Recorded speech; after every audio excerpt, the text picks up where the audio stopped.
Good evening, everyone. Tonight, I got a couple guests sitting in the back, but I just wanted to say hi to everybody first, and talk really briefly about what's been going on with the Kickstarter bullshit. Just quick hello. Hey, Felix, what's up, buddy? Dissatisfied convert, what's up, man? That one's me underneath there. Blanca, hey. Yeah, we got some good people in here tonight. Dojo, what's up? But yeah, the stuff with Kickstarter is pretty damn ridiculous. Hey, Edwin. For some reason now, this is, I think, going on 5 days. No answer whatsoever from them. I sent email after email. I sent my DMCA. And yeah, I believe there's a lawyer looking into this now as well, because this is bullshit that Kickstarter still has the fraudulent campaign up on their fucking website. This is just insane bullshit. But yeah, we'll talk a little bit about that more as well. But yeah, tonight we have Mark Middleton on. And in fact, he's sitting back there, so I'll bring him in. Hey, buddy. How you doing, man? How's it going, man? It's been an interesting week. Yeah. Very interesting. Between what's been going on in the comic book world and what's been going on in the political world. Lots of craziness. But yeah, just so everybody knows, Shadow of the Kraken is only on Indiegogo. My campaign is getting damn close to hitting $10,000. I don't know what the hell happened with Kickstarter. It does now. It very much looks like someone is purposely just trying to slander my name, because that's what that campaign is over there. It's not to make money. It was to try to fucking piss off people or show something that's very nefarious. Because I could have easily done both, like Billy Tucci does. I could have went on Kickstarter or Indiegogo, but I didn't. I dislike Kickstarter. I think it's a fucking totally different platform. I prefer Indiegogo for everything that it's been and how good it's been to me with all the fans who support it. That's why I'm only staying on Indiegogo. Again, don't know what's up with Kickstarter. I'm starting to also believe that it's other bullshit is in play. Maybe that guy's not even from Kazakhstan or wherever the fuck it is. Because again, it just looks bad. Makes no sense why Kickstarter is still allowing that to be up. There's been people who have gotten they've gotten their response from them, and I believe it was Peter Gilmore and Micah. They both said the same thing, that it doesn't violate their terms. It sure as shit does. It's fraud. They plagiarized my entire campaign. They plagiarized the entire fucking thing. If you go to click on bio, you could see it's someone else who fucking owns the account over there. And you could see, again, it's a different country altogether on that, underneath the video on the fucking Kickstarter. So it's all bullshit. They know it. Kickstarter knows it, and they're doing nothing about it. Tug did a fantastic video covering all this as well. That Umbrella guy, go check it out when you get a chance. He covered it in detail. Very, very strange bullshit going on with that. But over here is where the real campaign is, and we're going to show it tonight. We'll talk about it a little bit more because I am still hard at work on it as well. And again, I'm very excited too, because we're getting closer to, like I said, the 10K, which I'm ecstatic for. But yes, Mark, we have tonight he's got 6 hours left on Graverobbers. He had just gotten funded about an hour or two ago. No, it was Saturday morning. Oh, okay. Like it was at like 3 a.m. Saturday morning. Oh, wow. That's Yeah, fantastic. my wife woke me up jumping on the bed. You got funded. You got funded. Oh, nice. It's cool to wake up to. I was I was I wasn't happy about her jumping on the bed at first, but then she said it's funded, so I chilled out. But no, it was awesome. It was Gotcha. really cool. Cool. But yeah, we're working towards a stretch goal. We've got a $6,000 stretch goal. We've got a 5x4 Graverobbers skull logo sticker that we're going to be adding to every backer. Oh, So beautiful. if you back the campaign, we're going to be sending you out one of those stickers. So yeah, once we hit $6,000, that's when that's going to kick in. Nice, man. That's awesome. That is really great to hear. We're already 225 towards it too, so we've only got $775 to go. We can do that easy. I think it's a great book. I think people are going to love it. We've got some really fun action. We've got some really cool pages. It's a great story, and the art by Passion for Drawing is phenomenal. So if you haven't backed it yet, definitely give it a shot, man. It's going to be a cool book, and it's going to be a cool sticker if you like the logo. Sweet. Yeah. Everything about this project looks great. And again, you're one of those, another great creator that people I think respect. So yeah, that's why when you asked me, like, oh yeah, Vinny, I'm kind of closing out soon. I'm like, oh yeah, dude, yeah, no problem. Come on down. I appreciate it, man. It's really cool having me again. I really appreciate it, dude. Yeah, absolutely. Like I said, I kind of been all over the map because of what's been going on. And again, it's been messing up some of my workflow too, which is really pissing me off because I have to go back and forth in emails, messages to people because I'm still getting people writing me, telling me stuff and what's going on and what they're trying to do to help. It's all this shit is time consuming. And I had other things that I wanted to do on streams and stuff, but again, I got monkey wrench this week. So that's rough, man.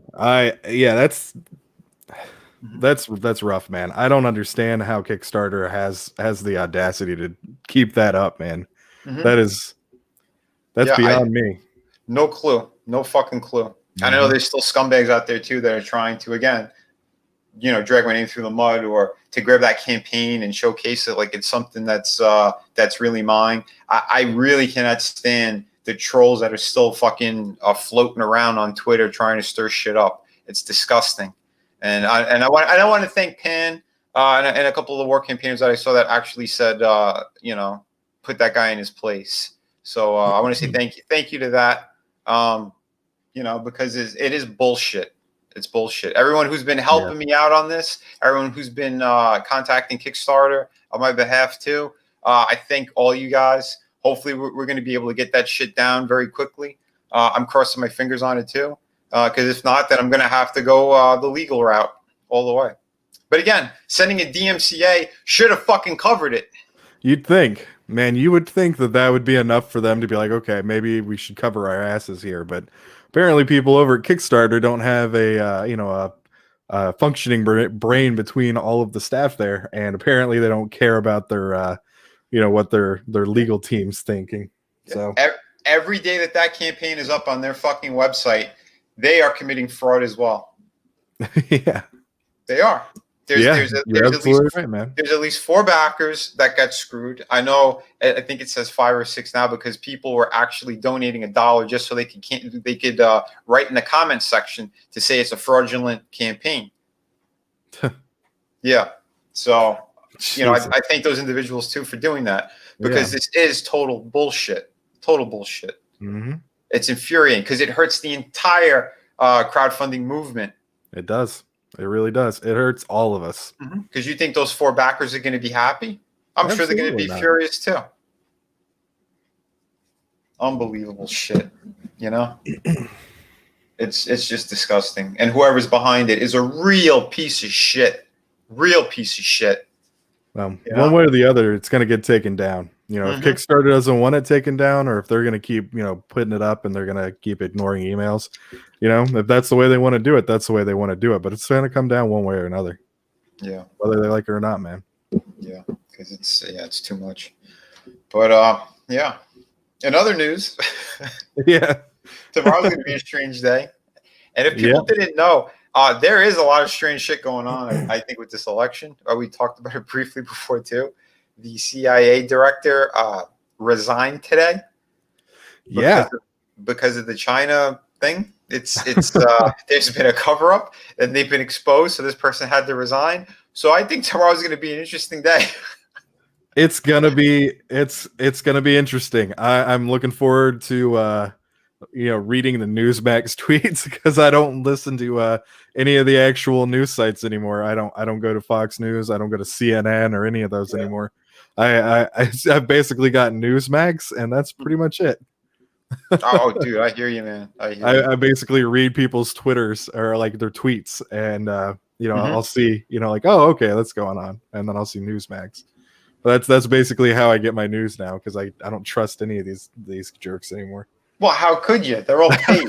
Yeah. They're all paid. Every one of those channels are owned by China. Yeah, well, I mean, when you've got major media outlets that change movies for China's liking, like Doctor Strange is a great example of that. With the I can't remember the name of the character. They changed him from a Tibetan monk to the Tilda Swinton, basically a bald Irish chick. Right. And the funny thing about that is you hear all this stuff about whitewashing, and you hear all this stuff about appropriating culture, in Hollywood and stuff, and how that needs to stop. Nobody like even talked about that really. There wasn't a peep out of anybody about Tilda Swinton getting that role. I think it was a small corner of the internet. Yeah, it was very small, and it was like almost nobody cared. So nobody. But that's the thing, is like China was like, okay, well, we own Tibet, and that's a part of us now. So we don't want you guys to put that in the movie. And they're like, oh, okay. The same thing with the Mandarin. We don't want you making the Mandarin look bad, like a Chinese guy look bad. So change him to a white English dude. Yeah, and that's fine. Right. And that's why, because they figured out with Shang Shi, whatever that other character is, because it's going to be an all Asian movie. Okay, now we can do that. No, they're all good guys, so they can all be Chinese. Oh, it's so fucking stupid. Yeah, it's so stupid. It's that Chinese money, man. It's in the NBA. It's in comic books. It's in movies, news. It's everywhere, including politicians' pockets, apparently. Oh yeah. There's been a lot of shit that's been being dropped, a lot of info and everything else. But again, I think tomorrow might be popcorn day.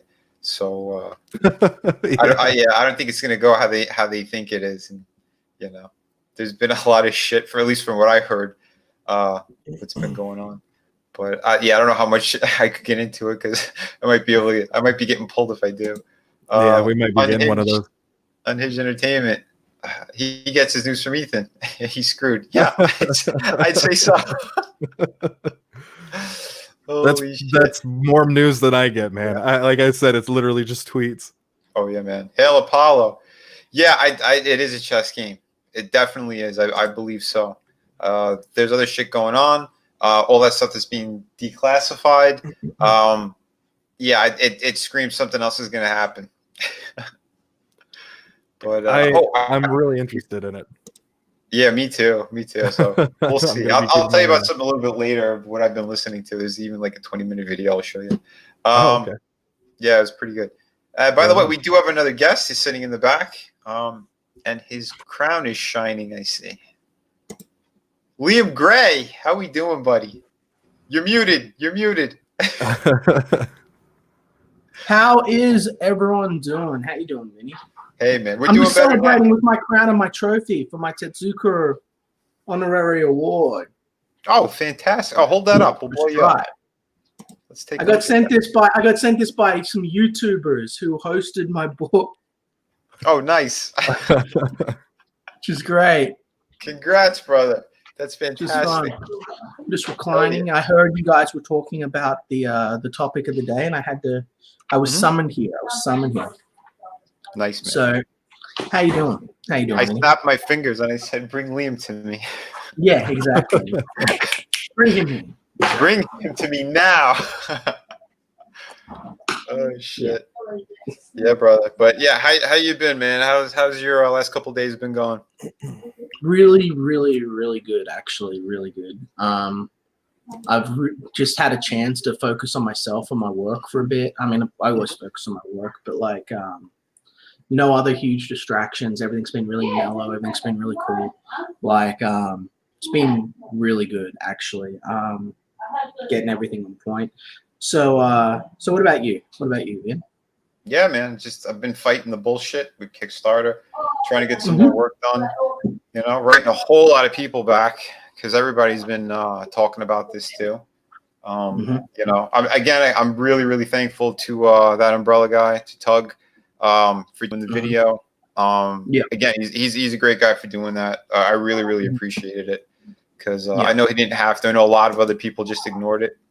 Well, that seems to be the idea. Let's just ignore it. It's like, well, okay, that's fair enough. You want to be that way, but I thought that we're about a consumer movement. You know what I mean? Putting the consumer first. Yep. It's like when there are these it's entrapment, essentially. They would put out this false Kickstarter to basically honeypot potential Kickstarter people that are going to search for comics into making purchases that they're not going to see return on. It's like, even if you don't like Vinny, even if you've got some sort of issue with the Boner King, it's just really irresponsible to leave that up there and put customers at risk, because every single time that a customer doesn't receive their project, or is let down, there's a chance that they're going to walk away from crowdfunding altogether. So that's something that we should, be focused on. Fans first is what I always say, Yep. I've been putting that hashtag everywhere, man. I've been saying it for almost 2 years solid now. It's always fans first with me, and all my backers know that. I delivered all those campaigns, 5 campaigns, close to 2,000 books, somewhere around there. Today again, I was standing in a fucking post office line for almost an hour. I mean, it was ridiculous today. But again, I'm getting these things out there for everybody. Well, that's how it's got to be. We've got to be putting the fans first. That's what we've been saying from the beginning. For too long, the fans have been shat on, and they want to pretend that there are these separate classes of fan and creator. Like, there's this invisible barrier where it's like, all of a sudden, when you cross over into, love you too, babe. When you cross over from from fan into creator, all of a sudden you're a higher class of person, Unless there's a crown sitting on your head. I don't want you talking about how you're better than people. I gotta get myself one as well. But in all seriousness, we've really got to keep in mind that the fans are what fuel this. They're the reason that we are able to keep doing this, and we have to advocate and protect them as best we're able. Absolutely, on all fronts. Yep. Well, that's why I got out there as soon as I saw that shit. A fan told me. I was after a stream. He asked, he goes, are you on Kickstarter? I'm like, no, man, it's only Indiegogo. You know that. And he's like, dude, you got to check that out then. I'm like, oh, shit. And yeah, sure enough, some fucking piece of shit did that. Yeah. So, again, if I find out who it is, arguably, the greater issue here is that Kickstarter hasn't done anything. Pretty shocking, actually. I wouldn't say it's shocking. I wish it was, but I guess it's in a way, it's almost bad more people had not backed it, because then there might be more precedent for actual legal proceedings to take place, because this is absolutely ridiculous. But thank you, dissatisfied convert. I don't mean to interrupt you, but I just want to say thank you for backing the book, man. That's awesome. Man. Really appreciate fantastic. That. Hell yeah. Thank you. Yeah, like I said, we have fantastic fans, and we never want to let anybody down. That's we're putting out the work we're doing. We're busting our ass 24/7. Yeah, sustainability is the goal here. Building and growing in sustainability. You put a lot of work into Shadow the Kraken. Every single page is like a painting.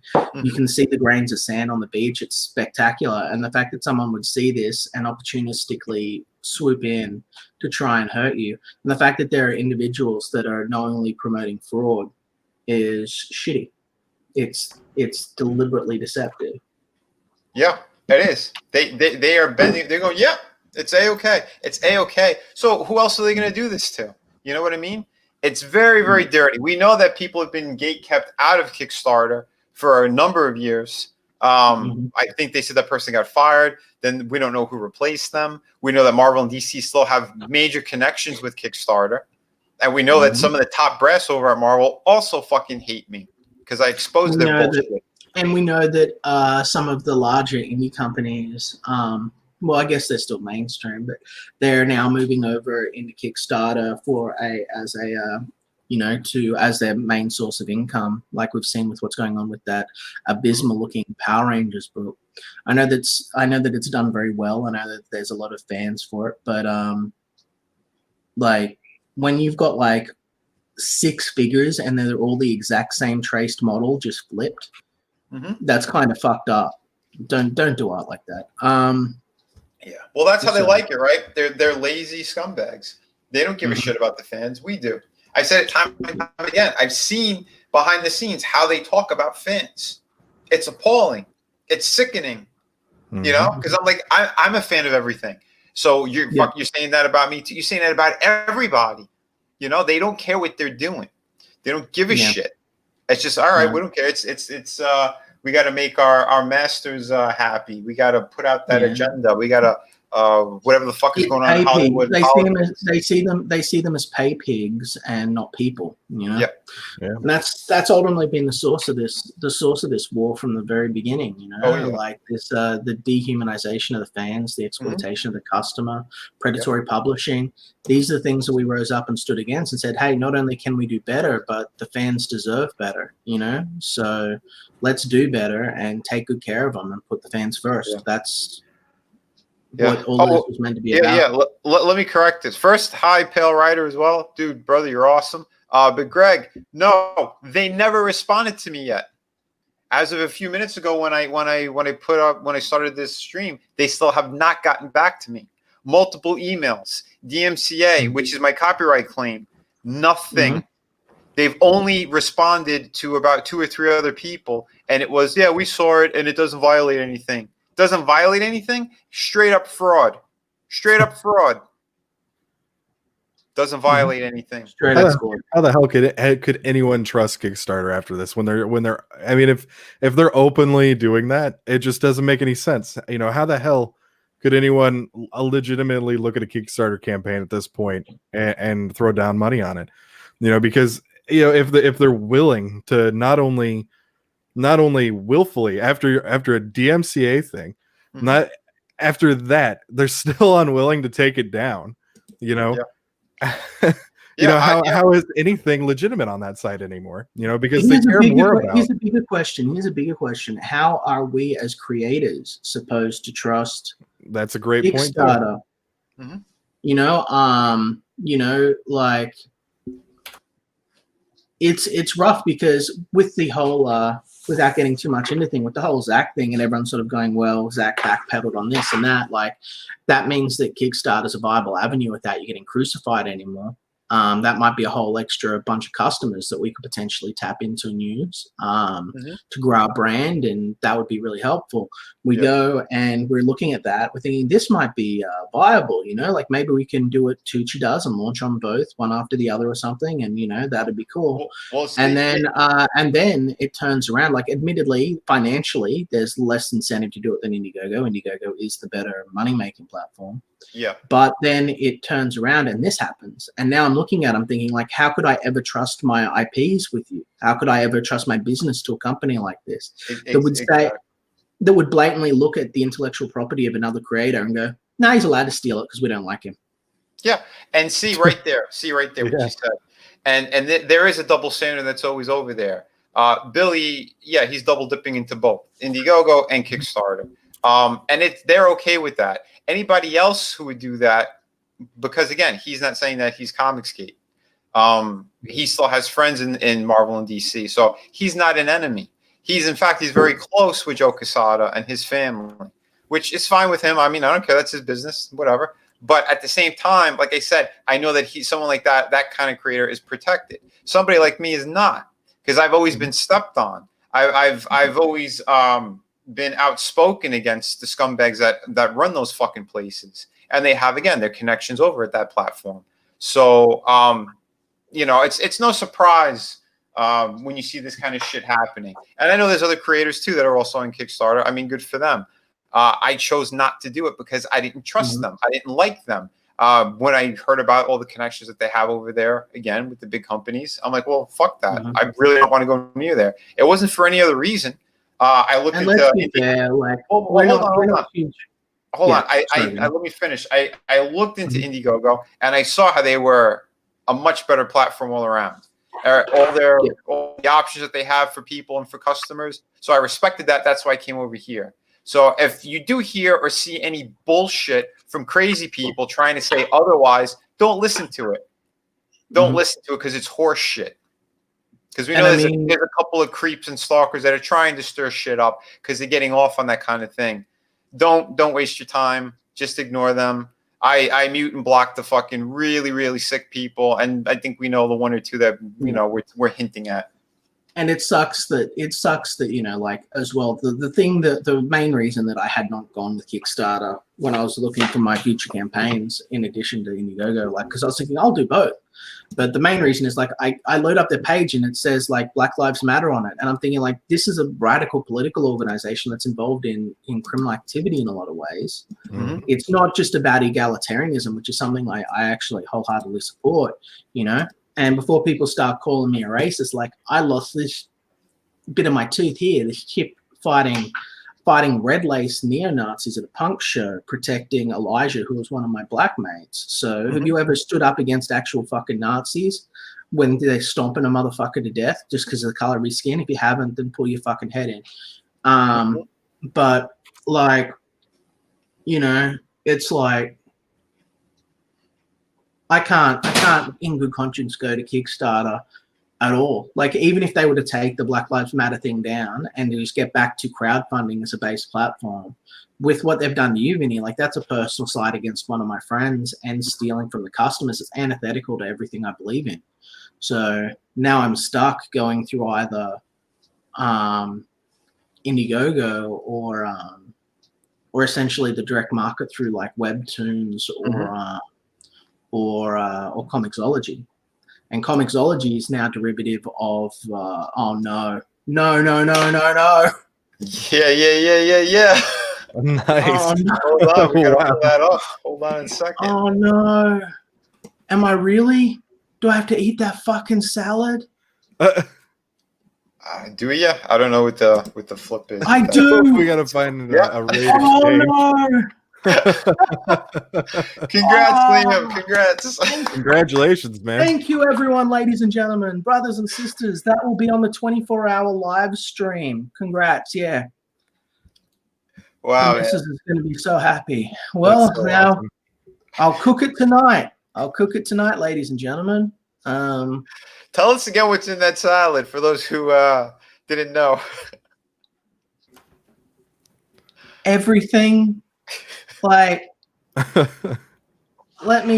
I'll send you the link, Vinny. I'll send you the link. Gosh. Shit. You could just share screen. Yeah, that's right. Oh, man. Oh, my gosh. Yeah. Congrats, Liam. May you be very hungry. I've got 100,000, ladies and gentlemen. 6 figures Australian style. Oh, yeah. Thank you very much. Thank you for the support, guys. 3 backers in one stream. Gosh. That's awesome, man. That's really cool. It is really cool. So toss the salad. That's what's going to happen. I'm going to spew on stream. Here we go. So this is the ingredients for the salad. It's lost me with the cream cheese immediately. That's the first thing I saw. Cream cheese, Jello. Oh man! And this is a salad. Wait until you see when it's done. Like this thing. Look. He's putting like capsicums and peppers and shit into it. Oh man! This is gonna be the worst. Look at this thing. Bad. Look at this shit. Look at this. Your taste buds are gonna attack you. Oh, my taste buds are screwed, but like I taste like consistency, and this is going to be like, and this isn't at the end. Like you think, okay, oh yeah, he's all done. He puts in whipped cream and shit in. He puts in whipped cream and shit into it, right? Like, yeah, you should watch that with some Vegemite. Look at this. Oh, he's gonna bake it. No, I thought he was going to bake it. That's what I thought. He puts it in. He puts cheese all over the top of. Oh, this is going to be. I'm actually going to be sick. So yeah, he takes it and he think, oh yeah, what's going to happen? And then he puts it in the damn freezer. Oh my right? god! It's a And so popsicle. it's frozen. Yeah. So I got to eat this thing like. Oh, that's the worst ice cream ever. Oh, sweet Holy hell. Jesus in heaven. Oh my god. Yeah, I think Liam wants a second round with that Nazi right now. Yeah, preferable. Oh my god. Oh. Why would you do that to yourself? Because I wanted to try and get it as high as I could so that, you know, we could get some extra dollary dues for Odie. Liam, what the fuck? You're stupid as fuck. I am. But I am the Koala King of Australia, and we're going to have some fun. If you guys haven't, go back Shadow the Kraken, back Xenotype, and Graverobbers. Tell me, I'm not going to say back Graverobbers yet because I don't know about it, but tell me all about it. Tell me all about it. But wait, before you get into it, let's up the ante. Let's say if Shadow the Kraken hits 10,000 during this stream, that Liam watches that down with Vegemite. Oh shit. You're lucky that I'm your friend. All right. My dad used to put Vegemite on toast when I was a kid, and it was the foulest smelling thing I've ever. I tasted it once, and it is so awful. I don't understand how people eat that.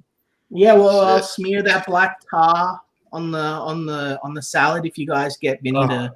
If you guys get Vinny to tank, you're lucky I'm your fucking friend, Vinny. I'll do it. I'll go through it. Oh wait, I thought it was a paid employee at /lover. Yeah, that's right. Yeah. Holy crap! Looks like something crazy they pull out of a fucking sink at Waffle House. Spike says, "Yeah, I'll be skipping that. I do not want to be throwing up." Well, for what it's worth, I'm going to be. If I do upchuck, it's going to be off camera because people are going to try and use this as an excuse to strike my channel down for a bodily fluid violation. So we're rolling all the dice here. But bodily fluid. They know it, man. It's only about $200. I got stabbed. I got stabbed while I was promoting the skit show, and like an absolute fucking legend, I go to the end of the skit show when I was stabbed right here. Yeah. I still got the scar from it out the front of my house. And so I'm promoting a comic book, and they've been asking to come on my show forever. And I'm like, yeah, sure. And so I'm sitting there promoting their book, and you'll just see throughout the course of the whole video, my white shirt's just getting bloodier and bloodier, and I'm just like trying not to faint.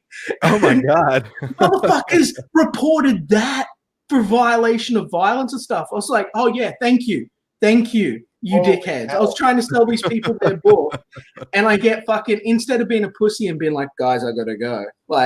I'm just gonna power through it and get to the end. It's not that bad. Wow. And it's like Teddy Roosevelt. When Teddy Roosevelt got shot, he was giving a speech. It hit the Bible that was in his pocket. He continued his speech, and then they burned him to the hospital. Didn't he attack the guy that shot him too? Like he got shot, attacked the guy who tried to assassinate him, and then went right back into his speech. But then dickheads reported that. Yeah, dickheads reported that to me. Like reported that to YouTube on me for saying it was in violation of YouTube's terms of service because I showed bodily fluids. I was like, I can't stop myself from bleeding, you fucking dickheads. Unbelievable. It's demented. Oh gosh. It is fucking demented. But it's all good. Yeah. Teddy Roosevelt, he was a badass. Let me beat the shit out of this guy. Let me finish my speech. Okay, now they're telling me I should go to the hospital. That's Liam.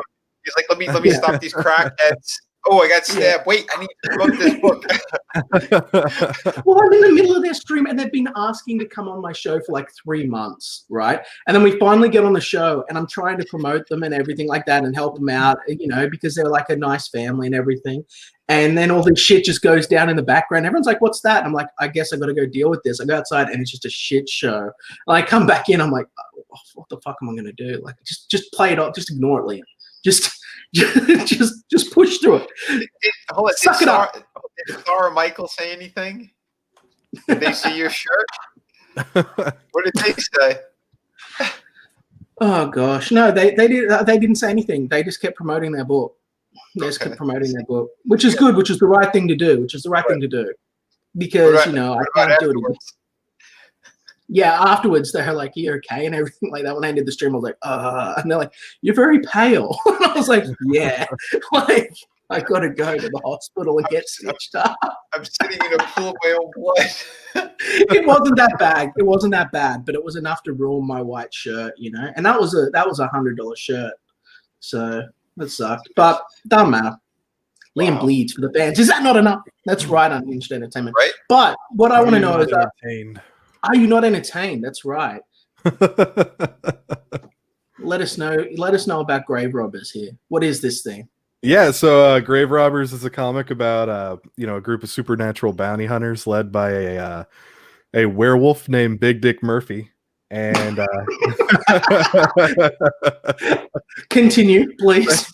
Yeah, and the other characters are, of course, Mandolin, who is a demoness, and Waylon Louder, who is I guess you could say he's kind of a mummy. Yeah, so what they do basically is they hunt things that go bump in the night, things that are evil, demons, vampires, whatever it is, they specialize in killing it. So, when the local authorities can't kill something and there's a bounty on it, they come into town and they pick up the bounty, kill the thing, and then cash in the bounty for some money. So, in this particular story, Welcome to Hellhole, they've been following a killer who has been taking a body part off of every one of the bodies that he kills. And Big Dick Murphy, having these wolf powers, kind of follows the trail, like, with the scent. So he's got kind of an edge over the authorities on it. So he's followed them to a town called Hellhole in the middle of the Arizona territory before it was, made into a state. And that's where they run into a satanic cult who's also looking for somebody. So now, when you say satanic cult, do you mean Hail Satan, or do you mean like Satan-like entity? A Satan-like entity. Okay. I can't go into too much detail on that because it comes into play later. Yeah, but, I'm just curious. I didn't know if you're going for a Lovecraftian route or actually like dark, like satanic route. Like I wasn't sure, so just kind of. Yeah, just going straight hell. No, there's going to be some Lovecraftian themes later. In later stories and stuff like that. But we don't need to worry about later stories. Just this with one. This specific one, it's all demons. It's just a demonic cult. I guess demonic is more the demonic, the word I'm looking for. Dude, there's no wrong way to answer. I was just trying to make conversation. Right. Sure. Yeah, absolutely, man. It's a new administration that's coming in. That's there you go. Yeah. So that's basically what the story is, and they butt heads pretty hard with this demonic cult. It's very in the vein of something like Sam Raimi. It's like Sam Raimi meets Midnight Suns meets the Old West. That's awesome. That's a good mix. Thank you. Yeah, I'm a huge Sam Raimi fan. I've been watching those movies since I was a kid. What's up? What's going on with this guy here? Waylon Louder. Like I said, what's that? He's kind of like I said, he's kind of a mummy. He was a bank robber. And he turned on his posse and killed them, because he wanted the money for himself. And one of the bank robbers was an Apache shaman, and he cursed him to be as dry as the desert, dry and as thirsty as the desert. So it dried out his entire body. So he literally is just almost like dust caked onto bones. He can't die. He's been trying for a while. Well, you would be. Imagine being parched for thirst 24/7. Oh yeah, like right? you go fucking mad. You go mad. Liam, we know a lot of those. People usually last. Yeah, we know a lot of those. Usually last 3 days. Yeah, people usually last 3 days before going into delirium. He's lasted almost 30 years. His character is about 97 years old. It happened to him when he was, I think, right around 60 is when it happened to him. So it's actually closer to 40 years now that I think about it. But that's actually how he met up with Big Dick Murphy. Big Dick Murphy was hunting a bounty of a ghost or some sort of creature that lived in the desert that was just screaming for water. And it turned out to be Waylon. And, he tried to kill him several times. Like he shot him, tried dropping stuff on him like rocks and stuff like that, traps, and couldn't kill him. And he finally, they got into a physical confrontation. And when they when they got to talking a little bit, he promised him that he would find a way to kill him. He hasn't yet. He used dynamite. That in one story that I wrote, I was actually talking with somebody about doing a side story called "The Mini Deaths of Waylon Louder," and it would just be Big Dick Murphy trying to blow him up, stab Dude, him. I'm going to tell you the truth. That sounds appealing. That actually does sound like The Many Deaths of Waylon Louder. Sounds like a good idea. If you could throw that on as an additional project down the road or as an add-on or something, I think that'd be interesting. Yeah, I'd like to do something fun, just something fun and silly. Mm-hmm. The book has almost kind of like the Roadrunner, sort of a Roadrunner route, but serious.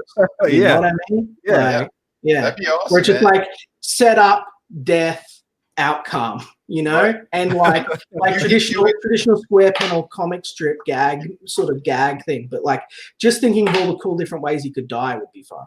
That would be a lot of fun. Yeah, definitely, and that's where you could really play with like the Sam Raimi kind of approach on that. You go extra dark on that.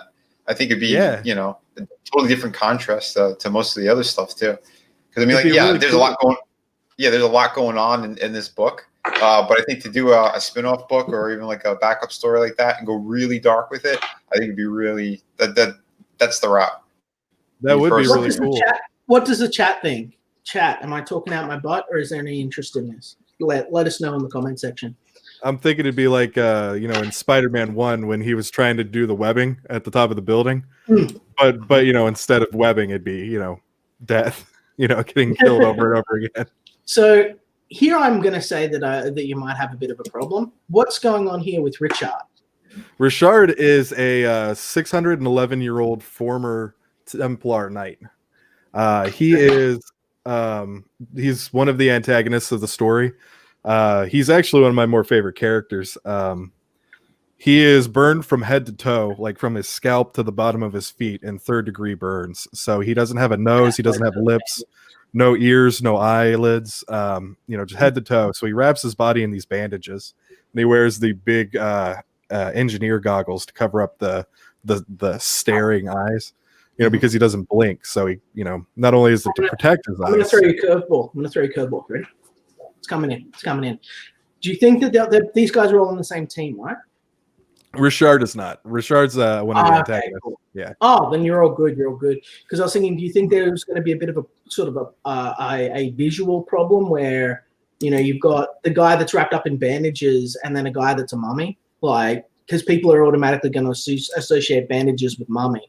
But if they're not on the same team, if one guy's a bad guy and one guy's a good guy, no logical crossover there. Ignore me. All good. It's actually a pretty good catch on that, because I have actually had people ask me about that. They thought that Richard was the.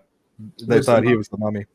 Mm-hmm. Yeah, but like you said, it kind of solves itself with them being separated.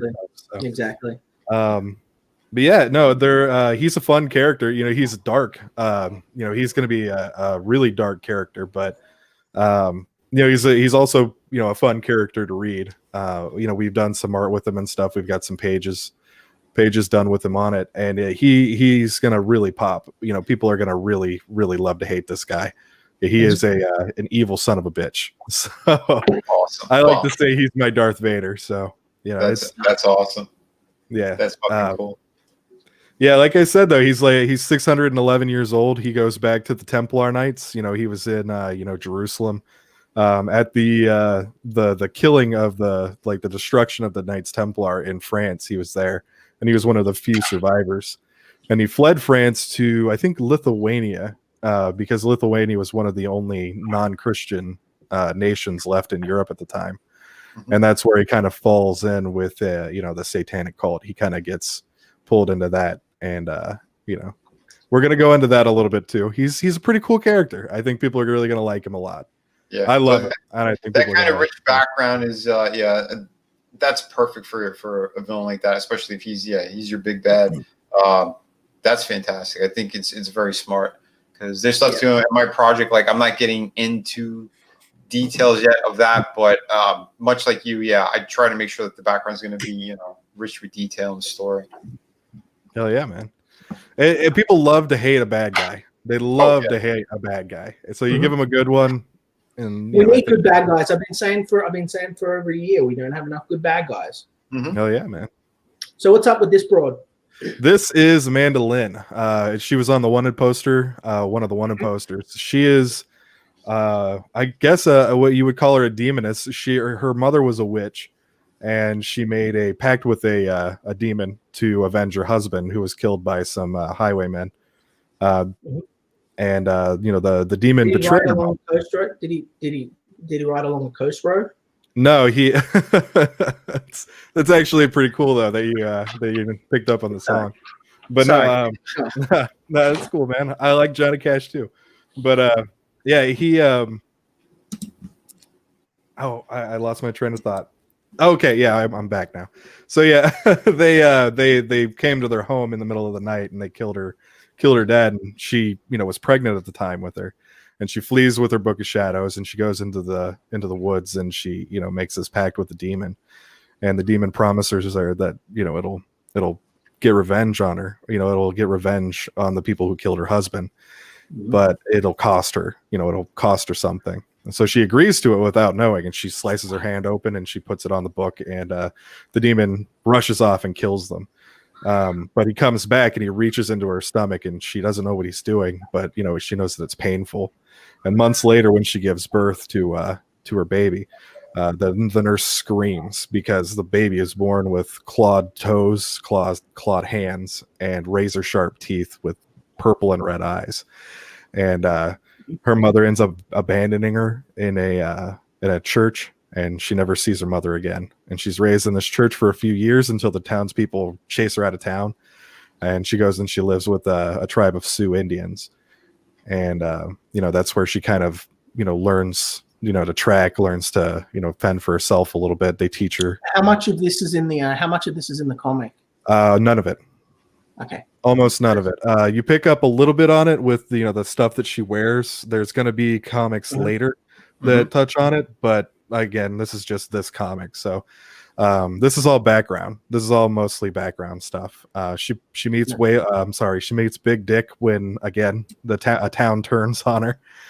They think that she's behind a set of grisly murders, and Big Dick happens to know who actually did it and drags the bodies into town and saves her. So that's how she kind of gets to know him. So Big Dick is kind of the I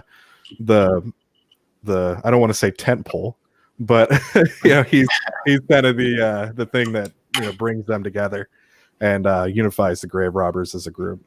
Yeah, he's the leader. Right. Leader. Makes sense. Yeah, makes sense. I think that she's your most interesting character so far. Big Dick has the best name. And thank you. I think that Yeah, I like very sort of totemic essences around her. I think that's interesting. You got very excited when you heard that name. Jump up, smile, laugh. That's a good reaction. Like I said, this project is really fucking good. Again, the kind of research and stuff that I know that must have went into all this stuff too, and what you like. You spun a really good story here with these characters. And it's definitely a good thing too, where you could have that potential. Yeah, man, no problem. Where you have that potential where you can get in and do specific either mini books or something on these characters, or just over time give people a little bit more of their background and story. So yeah, I mean that's sort of the thing that I've been playing around with too. If I'm to just speak candidly for a minute, as I do frequently, tell me to shut up. I wanted to sort of give my villains and my characters short little stories. I was thinking about doing an anthology book that was entirely just villain origins, just like 4 villain origins, because you come up with these cool background origin stories, and it's like, unless the whole book's devoted to that person, you can't really flesh it out the way that they do in mainstream comics, where the mainstream comic can do monthly releases. And, people can be like, oh, cool. So, you get sort of your hero guest spotting in that. I mean, I know I'm talking about villains, but you flip it with heroes as well, same logic.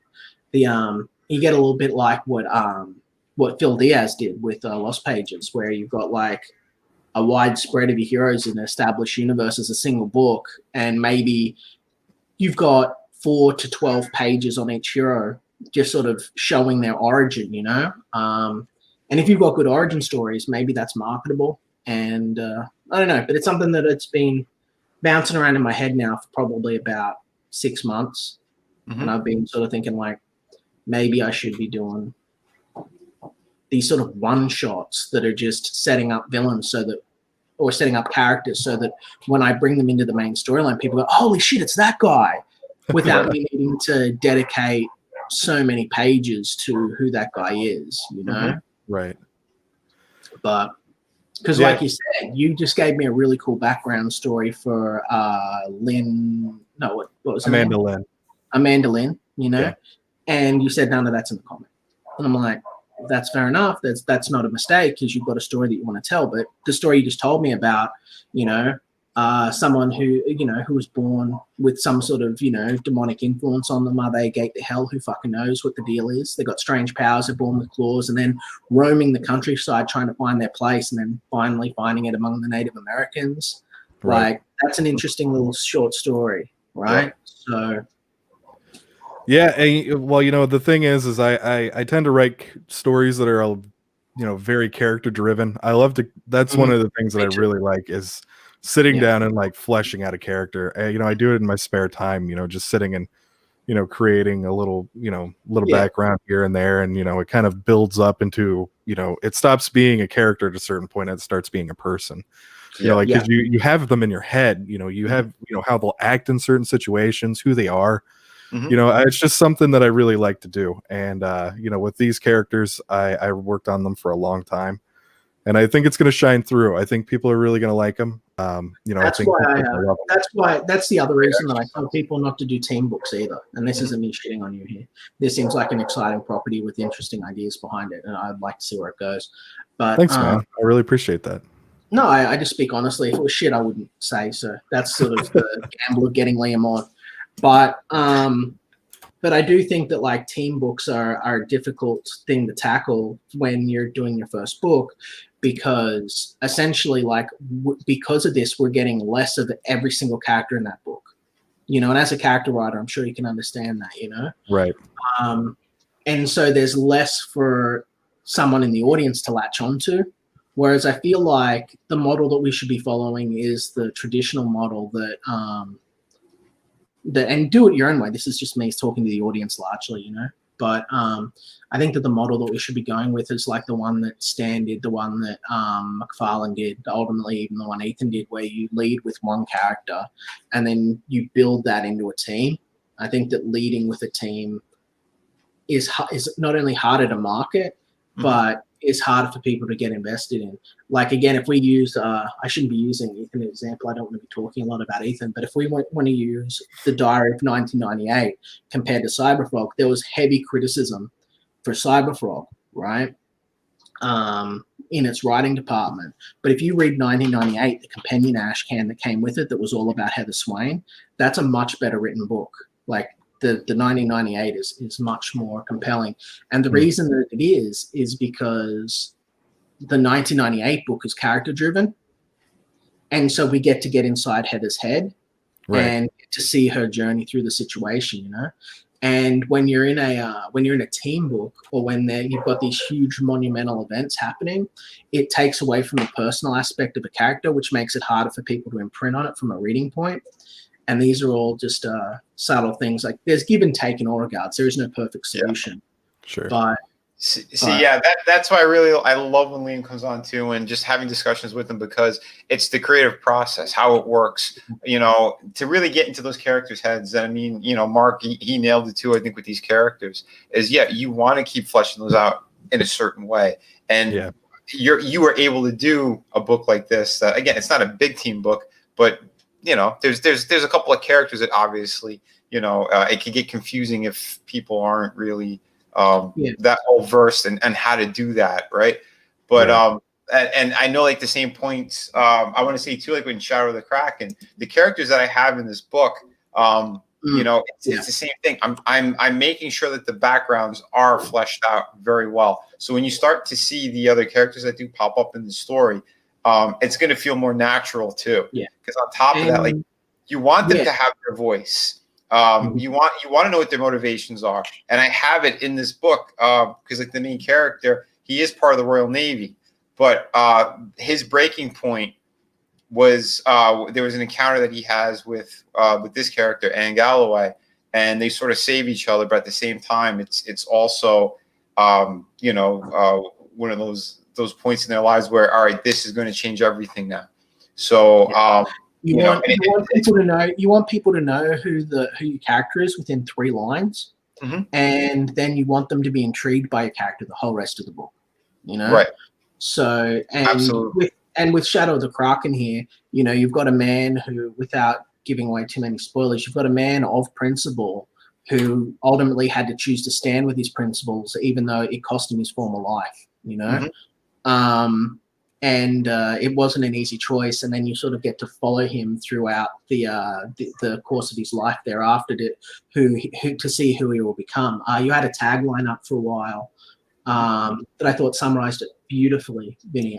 It was from the depths of your eyes.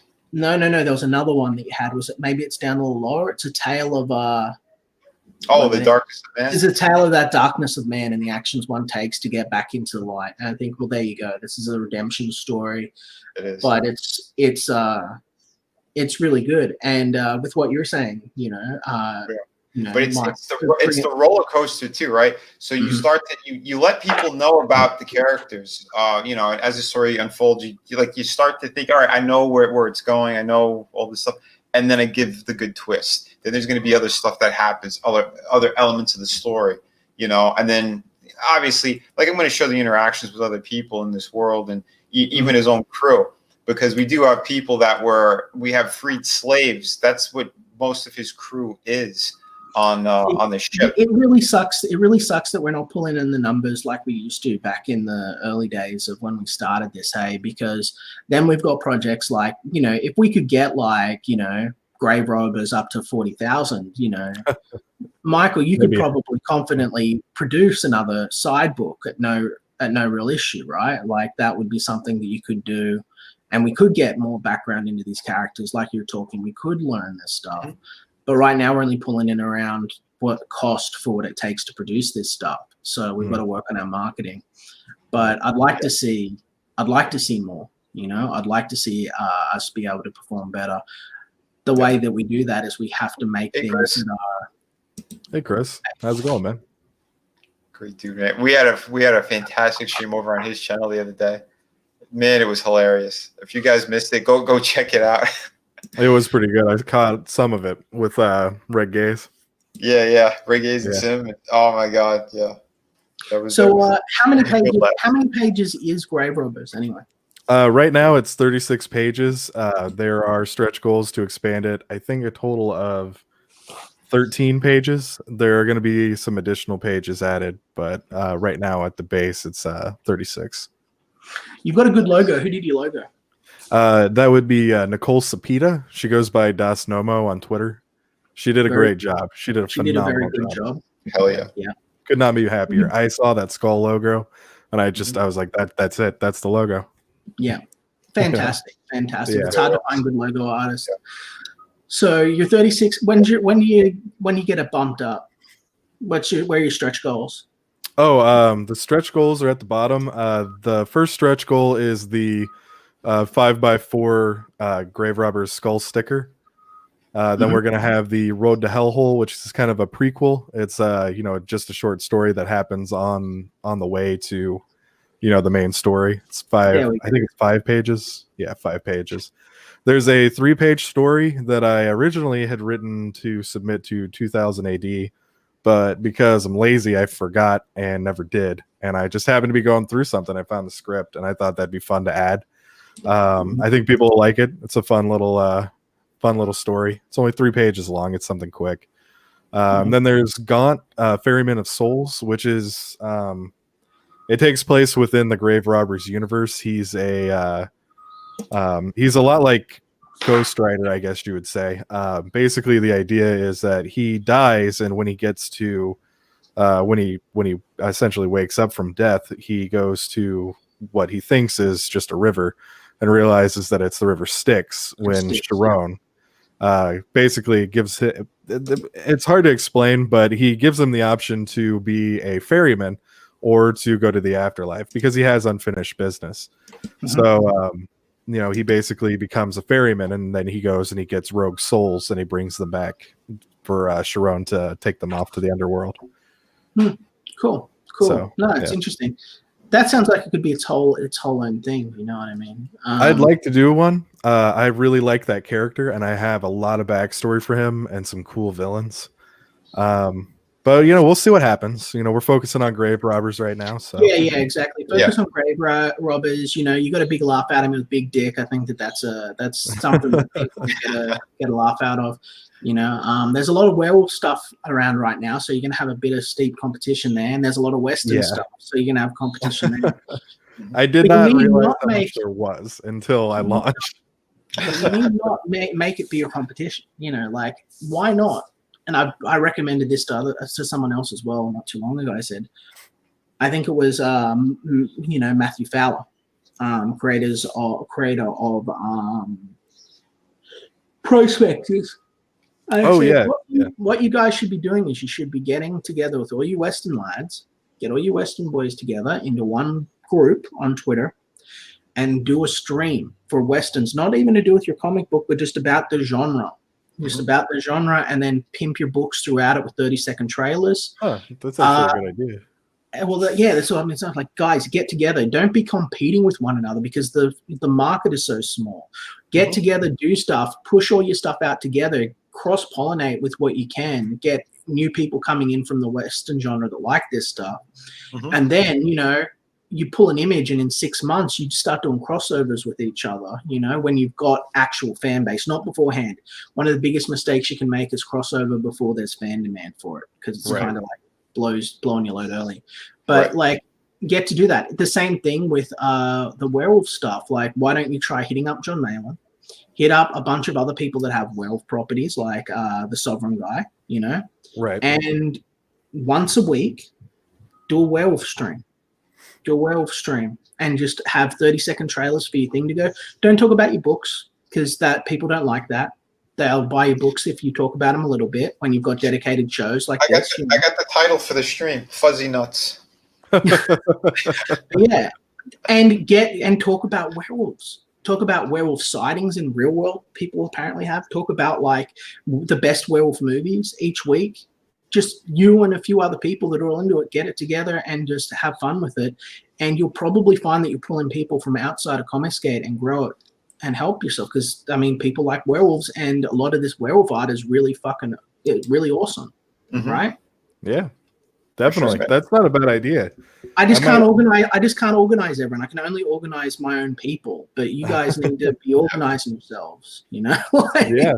Absolutely, man. That's not a bad idea at all. I might send out some DMs and stuff, see if I can get some people together. Yeah, throw them in all in a group, and be like, hey, we're the werewolf guys, we're the West, and then another one, we're all the Western guys, because there are some pretty good Western properties here that haven't got eyeballs on them. And so that tells me that there are people that have got decent brains in their heads if they can get over it. You're going to be looking to do for me to really break into YouTube and be comfortable here. It took me about 30 shows. So it's not easy. It'll take you time as well. You might not immediately be getting the results you want, but keep using the hashtags, put your stuff together, plan out if like 12 shows in advance, each one an hour long. Don't go over that, and give it a shot, man. Get yourself some sales, because you can get higher than what you've got on this. When did you launch? I launched in November. I know it was a terrible time to launch. No, who gives a fuck about that? That's all bullshit anyway. That's all bullshit. This whole don't launch at certain times thing. Fuck that. I've only seen that fuck people around. I launched the week before Thanksgiving, and I launched on a weekend that I think 5 other books launched, and then Ethan's Rainbow the Brute launched the weekend after I launched. I think it was just It was kind of like an avalanche, which is I kind of was like that. Yeah, I was like, Yeah. I was like, oh, if I launch here, I'm going to be stepping on this person's toes or that person's toes. And the customers have even said like, oh, you shouldn't launch it this time with other creators and stuff. Like I've seen that. I'm like, you know what? Fuck it. If these things are going to be available for months, like, fuck it, right? Like, just do it. And Yeah, because I was going to do the same. Compete. If you're like, oh, but I'm worried if everyone's going to be spending their money on Rainbow Brute, give them a reason to buy your book. sure. Give them a reason to buy your book. Give it a go. You know, Oh, I and agree with you. I mean, you know, you got to be out there and you got to work, you got to compete and stuff like that. But you know, the one thing is that, you know, I'm still pretty new. You know, I'm still a guy that not a lot of people have heard of. You know, you didn't hear about, like, you know, you know, it is what it is. You know, I've been getting out there and you know, I've been hitting streams and stuff, and oh yeah, man. you know, I've been trying to get out there. I've been trying to get more comfortable and stuff like that. But you know, I'm really proud of the work that we've done. You know, we're getting closer and closer to that first stretch goal, and you know, we've only got 5 hours left in the campaign. So, Oh whoa! you know, I didn't hear what realize you're it was saying. so close to ending. Oh yeah. This is the last day. Right. Yeah. That changes. Are you going in demand? Yeah, I'm definitely going in demand. I got to All right. double check that Okay. actually. Now that you Yeah. mentioned that, just to make sure. Yeah. But You should you know. You should probably go do that while you're not sharing the screen and make sure that you've got another 60 or so whatever days. And You know, yeah. I this is my screen. I'll so do yeah. a stream. I'll do a stream on when the time comes. I'm going to be doing a 24-hour closeout stream for a Xenotype, which will be real soon, probably within the next week at most. Probably much sooner. I'll let you know. I'll let Vinny know, and we'll do some shill streaming on there, Perfect. and get you some eyeballs.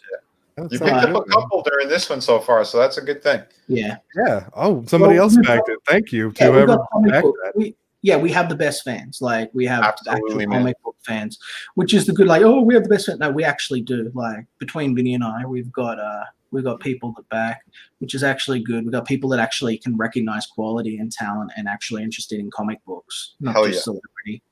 Yep. So And they're the good awesome. thing Man. too, They're awesome like- and hilarious. Fuck me. yeah. And Hell if Rider you, is one of my favorite people. and if you do good work, see, that's the beauty of this too. If you do good work and give these guys, these aren't just people that are backing you for a lark or to stick it to someone. These are people that are backing you because you've got good product. If you impress them with your storytelling after they've seen the art, they get it, they have a good reading experience. These are guys that are going to keep coming back to you. Those are the backers you want. Hell yeah, Those man. backers That's you want. awesome. Yeah. So guys, keep jumping on this if you can. Like I said, we're still in the first half of my campaign. This is the third week, and I am looking to get that fucking 10K. I really want that. I think this campaign deserves it and a lot more. Yeah. And if he gets up to 10K, I will eat. You know, on this stream, I will eat the Vegemite. That's right. We got another background, so yeah, we're getting closer. Yeah. Getting I'm thinking closer. the shit I go through for you guys because I love you. Well, we love you, man. You know that. We're around $122 or something. So yeah, we're there. We're almost there. Let's keep doing it. And he's gonna wash that down with some Vegemite. It's gonna be great. Chemo Subway says, "Is there any trading cards left? If there is any, by the time I get home, I might pick one up." Which campaign are you talking about? Are you talking about Shadow of the Kraken, or are you talking about Graverobbers? Graverobbers has the Richard trading card that's still live, or well, not live. It comes with every book. You know, if you buy a book, it comes with a book. So, you know, if you buy multiple books on the same, you know, I have you know, buy 2 books, buy 1 book, buy 5 books. Anytime you get a book, it comes with a card, no matter what. So if you buy the retailer pack with 5, you're getting 5 cards. So that's the card that's out right now. I can show that real quick. Let me see if I can pull that up. Okay. It doesn't have the colors yet. Eugene is still working on those. But you know, I'll be sending that out as soon as I get it. Do we have for your cards, right? Nice. Do you have character descriptions on the back or Yeah, blocks? Like, what are we going to look at for your formatting for your So what we're gonna have is we're gonna have a little bit of character background, and then we're gonna have a little, the powers, but also there's gonna be a little quote from the book.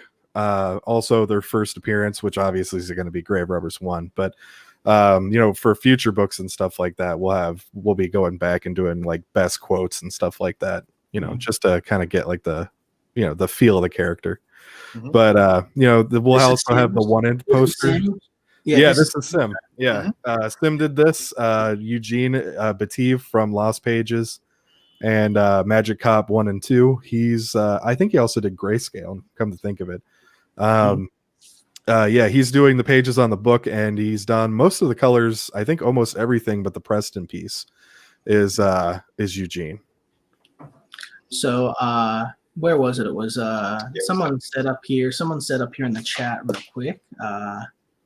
That's something I want to address. Here, Greg says, I'm thinking of calling my stream the Alpha Male Champion Show. What do you guys think? I think that you should. You should.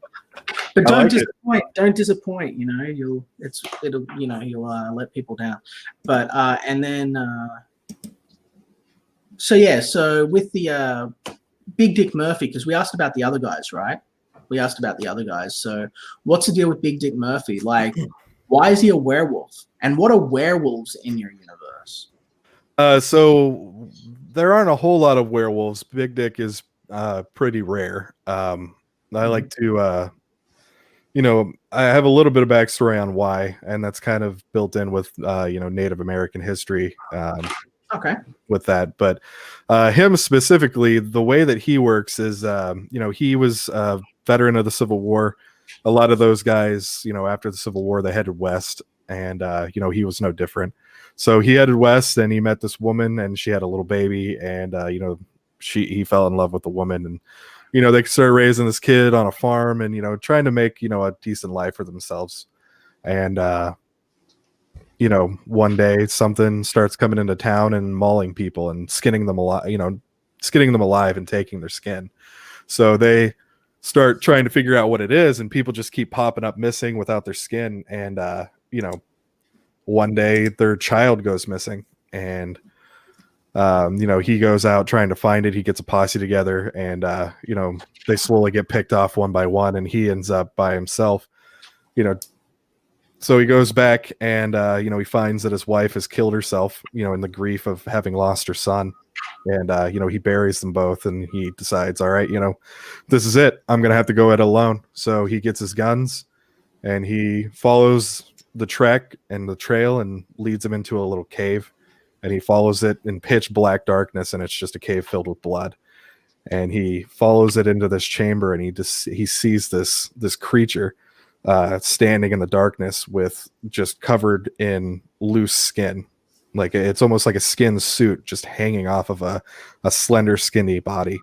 Mm-hmm. And we're talking skin changes. Skinwalker. It's a Navajo witch. Yeah. So he decides to fight it. He's got a knife and he's got his gun, and he goes to fight it, and it turns into this wolf-like creature, which is what they would do. They use the skins to change into these monsters.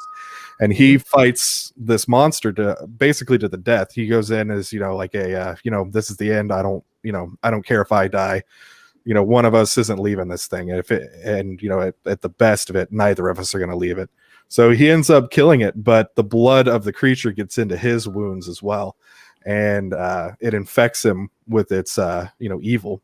So now whenever he gets angry enough, he explodes into like the wolf form, like he wolfs out, almost like the Hulk. When the Hulk gets angry, he hulks out. Does he have control over his wolf-like state, or is he a raging berserk maniac, or is it like he can lose control at all, or is he completely like he's got it down? What is he has a little bit of control. He can kind of I think the movie, like the Hulk movies, said it.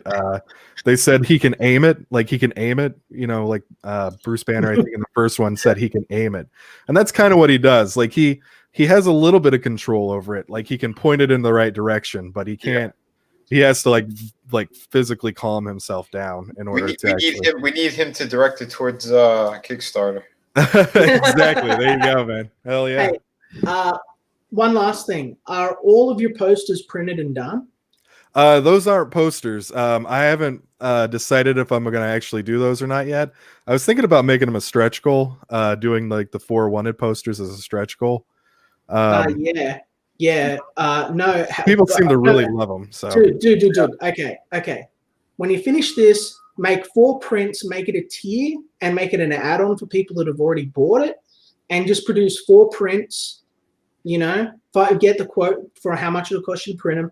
Throw the $sign on the bottom, so it's like Big Dick Murphy, whatever his bounty would be, right? Because that's missing if you're going to do it as an actual wanted poster. Yep. And have a look at some of the wanted posters on One Piece if you want to do a little bit tinker design with it. But definitely do it, dude. Definitely do it. You've got the art for it. Yeah, absolutely. People seem to really like it. Yeah, just accept that bottom part. And put the money, put the amount.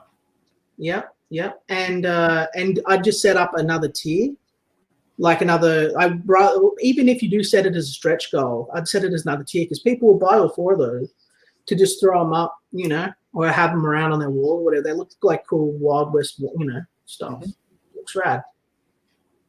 Very cool. Very cool. See how it goes. I mean, you know, prints aren't gonna break your bank since you've already got the art done. You know what I mean? That's true. Are you the artist? No, that's passion for drawing. Mm-hmm. Oh, okay. Yeah.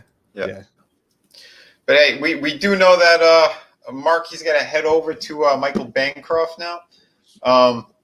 So yeah, we're not gonna keep you too long. But yeah, everybody, if you haven't backed us yet, please do. Mark's a great creator. Fantastic writer. I think he's got a really good head on his shoulders on what he wants to do too with this book, the story. So continue to back it. That way, you're going to see a sequel coming. Hell yeah, man! That's what we're talking about over here. Did I manage to sneak off without having to put Vegemite on this fucking salad? Well, no. You don't understand. He could leave, but we're still going to go. So continue to back Graverobbers, but shout out to Kraken. Our goal is going to be to hit 10K tonight. So are we going to be able to do that? Does Liam, is he going to be adding Vegemite to this, to his wonderful meal? Let's find out. You guys are just trying to kill me. I'm going to have to come back and rewatch to see if it hits it. Yeah. I hope so. All right, buddy. It was great talking to you. Tell Bancroft that the Koala King of Australia said shalom. Okay, I'll let him know. There are 2 kings that said shalom. Okay. Well, thanks again for having me, guys. I really appreciate all the support, and I appreciate you guys talking, you know, and having me on and stuff. It's really great talking to you. I'll get you on the 24-hour closeout stream. Just come into the actual fucking stream chat when it's going within that 24-hour period. Okay. And make enough noise that I'll drag your ass on. And, awesome, man. We'll have laughs. Just insult them over and over and over, and then no kidding. Yeah. That's how you win me over, guys. Just constant. There you go. Constant battery. All right. Well, thanks again, guys. Yeah, it was a pleasure. It was fun talking about your book. Hell yeah, man. Fun talking about your book. Have fun over there, Mark. All right, take it easy, guys. Later. So yeah. He seems like an alright guy. He's a cool dude. Yeah, I think that was only the second time I had him on. Maybe I had him on 3 times. I lost track, man. I've been doing so many streams lately. But we gave him a good push to the first time around, and I'm happy that he hit goal because that project does look really cool. But let's be real. He should be at least 10,000 on that project. Yeah, I agree, man. Absolutely. And again, speaking of 10,000, people are tightening their belts and everything right now because of everything going on in the country. Well, yeah, we don't know what's going to go on, right? I mean, this whole stuff with the what's going on with the election, and we know there's other things at play right now. Yeah, it's going to be really interesting. You know, we had the head of the CIA resigned tonight. What? Yep. What? She resigned. Gina Haspel, I think her name was. She resigned because they found she was covering up China's involvement in our election.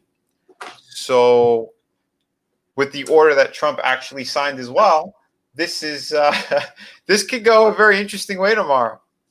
because if ever, and anyone remembers, he did pass the there was a bill or something he signed where I believe it was in 2018. If there's any foreign interference in our election, that those votes become null and void, and he remains president. So that's why they're dropping the Obama Gate stuff, the Russia hoax stuff. Okay, hold on. Now let's assume that Mhm. that your humble orange self has been reclining in luxury for a couple of days, avoiding this bullshit, and knows nothing. What the fuck is Obamagate? What the fuck's the Russia stuff you're talking about? Like, start at the beginning. Assume that I'm an unindoctrinated idiot, as I am. You know. Well, the Obama thing was that they were actually monitoring all of Trump's activities. They were doing illegal stuff when he was running. Yeah, we know that. That's been proven. He proved that. Well, they declassified all of that this week. Trump made sure that they declassified it. So all that stuff is out there. The Russia one is, again, it's the stuff that was, they kept saying Russia, Russia, Russia, and that was all bullshit as well. And it's been proven that it's bullshit. And yet, even today, you hear Hillary is making her little stupid podcast, and she's still trying to insinuate that Russia had involvement with stuff, including what happened on the 6th at the Capitol, which is, again, more bullshit. So they did it while he was coming in, and they're doing it while he's leaving. And she is responsible for this stuff. So I think what do we know about her? She's evil. What do we know about her? Well, okay, yeah, that's top to bottom evil. She paid. Well, I don't know if this is going to be coming out. This I know from other sources and stuff. But yeah, she paid a shit ton of money to flip the election in her favor, and she did the math wrong, and she got 22% of the vote with their cheating, and they should have dumped in more, and that's the problem. That's why she flipped the fuck out. So with this election, they want to make sure it was a landslide, and they had a lot more involvement. And Pale Rider knows a lot of this stuff too. Yeah, because what had happened was they had interference through the Vatican, and that is being proven as well. And there have been indictments all over Italy. Over 300 people were arrested. The government, they said, is pretty much like just teetering. It's ready to just collapse as well. There's about 12 different governments that completely they resigned this week. Completely resigned. This is normal. This is big news, world news, and it's not being discussed anywhere. Because China, and they have very big investments in all of the news channels here. It's a dirty thing. Yeah, that's true. They own pretty much everything. Yep. Mm-hmm. So the involvement with the Vatican is crazy because it's with the satellites too and it's been proven. I saw the Supreme Court testimony in Italy of a professor/lawyer who said that they have one of the hackers for Dominion, and he testified there at the Supreme Court in Italy. So this is interference. This is screwed up is what it is. You know, like democracy is meant to serve the will of the people. Right. But again, with the bill that Trump signed in 2018 about foreign interference, I think tomorrow is going to be very interesting. I think that they're playing possum. I could be wrong. But again, this is why they also dropped all the info with the Russia stuff, so they can't classify it again. Now it's out there for everybody, you know. So they can't be playing games. They can't be bullshitting because the facts are out there. And then you have every single politician on the left saying cancel anyone and everyone who voted for Trump. If you do not agree with our policies, you're also canceled. Left, right, center doesn't matter. They want total control, total freedom. And this is the other funny thing. This has been everywhere, Liam. Absolutely everywhere. You have news reporters saying that we need to put people in camps. Listen, they have to be put in camps, and we have to reverse the brainwashing of the Trump stuff. I saw that, but I thought it was like just trolling where they're like, we need to take these children and re-educate them because they've been brainwashed by the internet. Like, I thought that was a joke. Nope. It is serious. And so is this. Yeah, you have Merkel is stepping down from Germany. The Netherlands, the entire government resigned. They said it was some kind of scandal with poor housing or something for children. It was code for something else. There's a reason that the Netherlands got taken out, and I'm not going to say it on my stream, but I think you guys know what I'm talking about. Again, children was in the title of it. So there's a lot of scandals that are being dropped and reported. They're trying to do cover-ups. These governments collapse. Multiple governments collapse because they're involved in this bullshit. So there's a lot of dirty shit going on. And what happens when a government collapses? Huh? What happens when a government collapses? Now what? What happens to those places? That's a good question. I don't know. I don't live in those other countries. I don't know how it is, but we might be finding out soon. Yeah, it's insane. Yeah, hard boiled. I think he knows what we're talking about. Again, I'm not pulling it up on screen, but yeah, dirty shit. And I believe that that's what's going to kind of unify everything, is that they've been going in and saving people, because if anyone is aware, there have been blackouts all over the world. Those blackouts are so that the military people can come in and save the kids and arrest the bad people. And that's what it looks like. Good. That's like that. Drain the swamp. I never thought it'd happen, but maybe it was all set up for a big And Mike Pompeo, he had said that as well, because today was his last day, and he wanted to make sure that everyone found this out. He said that China committed genocide on its people. He said it definitively. He goes, "This is a stain of the century." This has been reported he was on TV about this, and the mainstream channels don't really want to cover it. I saw part of that on Fox, but he was dropping all over Twitter, like every fucking half hour, every 15 minutes, telling people what's going on. So, and he's hinting at stuff too. Hey Felix, could you drop and share this link out on Twitter for people and let them know that we're here talking and stuff, if you've got the time, please? Yeah, I mean, because I know we're supposed to be talking about comics, but yeah, well, I mean, this is okay. This is no, I know. Well, this is world stuff, right? And a lot of people don't know what's going on. So that's why I decided, yeah, fuck it. I'm just going to talk about it a little bit. Why not? Donut Swan says, who supposedly dropped this stuff? Just Trump declassifying it? Like where he declassified the Obamagate stuff, the Russia stuff, and then you have what was the acting Secretary of Defense or whatever, Pompeo, and Mike Pompeo, and he said it today about the China thing. He said that they were committing genocide on their people. They were using them as experiments, all that shit. Really nasty, horrible, evil, demented fucking things. So yeah, that stuff is out there now, and they can't deny it, and that's why they dropped it before he left. So people are very well aware of it, because I think tomorrow might be a shock for a lot of people. I don't know. I really don't know. Maybe Biden gets in for sure. I don't know, but it sounds like there's something else going on. You don't put. I'm going to be honest with you. Hold on, Liam. Hold on, Liam. Hold on. You get 25 to 30,000 troops in DC for what's supposed to be a virtual inauguration. There's been no threats. No one said there's groups coming after them or anything.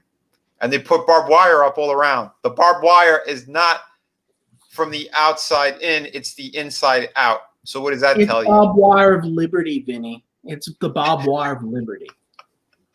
I think you see Pelosi try to make a run for it. I will just say that I'm not used to winning. You know what I mean? I mean, I win in the comic books. I win all the time. Win, win, win.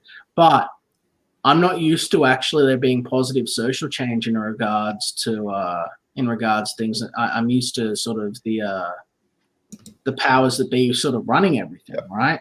So yeah, Felix is doing a great job. Felix is the man, dude. You fucking rock. If you haven't, please go follow Felix on Twitter. Please go follow him on all social media where he's at. He's your one-stop source of all things fun. He takes himself seriously. He doesn't get paid for it. He just goes above and beyond out of the kindness of his heart, and he's much loved and appreciated in the community. Absolutely. Hail Felix all the way. A great person. Yeah, go subscribe. Or follow him on Twitter as well. Apex Comics. I'm with you. I'll believe it when I see it 100%. But looking at the facts of everything, it points to a lot. It does point to a lot. So, and that's usually I try to go with logic on everything. Like I'm not trying to, I know there's all these people, conspiracy theories, all this other shit. I just try to look at the facts, and if you follow the money usually tells you where we're going. And another huge sign was that Trump, he signed an order and it canceled all business with China. There's been 200 Chinese companies that went off the stock market. They got delisted. That should also be another red flag. We know what's going on. And they're trying to take power away from China because they know that they're trying to rule fucking everything right now. And they're dirtying. Yeah, well, I mean, we are in a war. We are in an economic war, essentially a Cold War with them at this point. Yep. So I mean, this is the hard thing too. But like, how do we really? Frog G, dude, you rock, brother. Another great person. Yeah, go follow him on Twitter as well. Frog G is the man. Like I said, we have the best people here. I don't care what anyone says. Liam and I, we have in Red. We all have like the best people that are in our chat. I gotta say that over and over. Thank you guys for the continued support between the projects, the streams. I know we have fun, we get silly, we get serious, but you guys are always with us too. And you are not getting forgotten. I'll tell you that right now. So tomorrow's going to be a big. Do you want to do an inauguration stream? Possibly. I don't know if you're up for it. They said too. Because I heard something else as well. They said that there were shit. I don't know if I should say this. Maybe I should. If it's a conspiracy theory, do not say it. Your channel will be struck down. Yeah. It will be struck down. No, the stuff that I did say you could find anywhere. Again, it's legit stuff. The other thing that I was going to say was I don't know if that was 100% verified, so I'm not going to repeat it. But there's stuff going on out there. There's stuff going on out there. But well, hopefully justice is done and America steps forward and truth, justice, in the American way is preserved for another generation. But I will just say that as someone looking in, I love America. God bless America.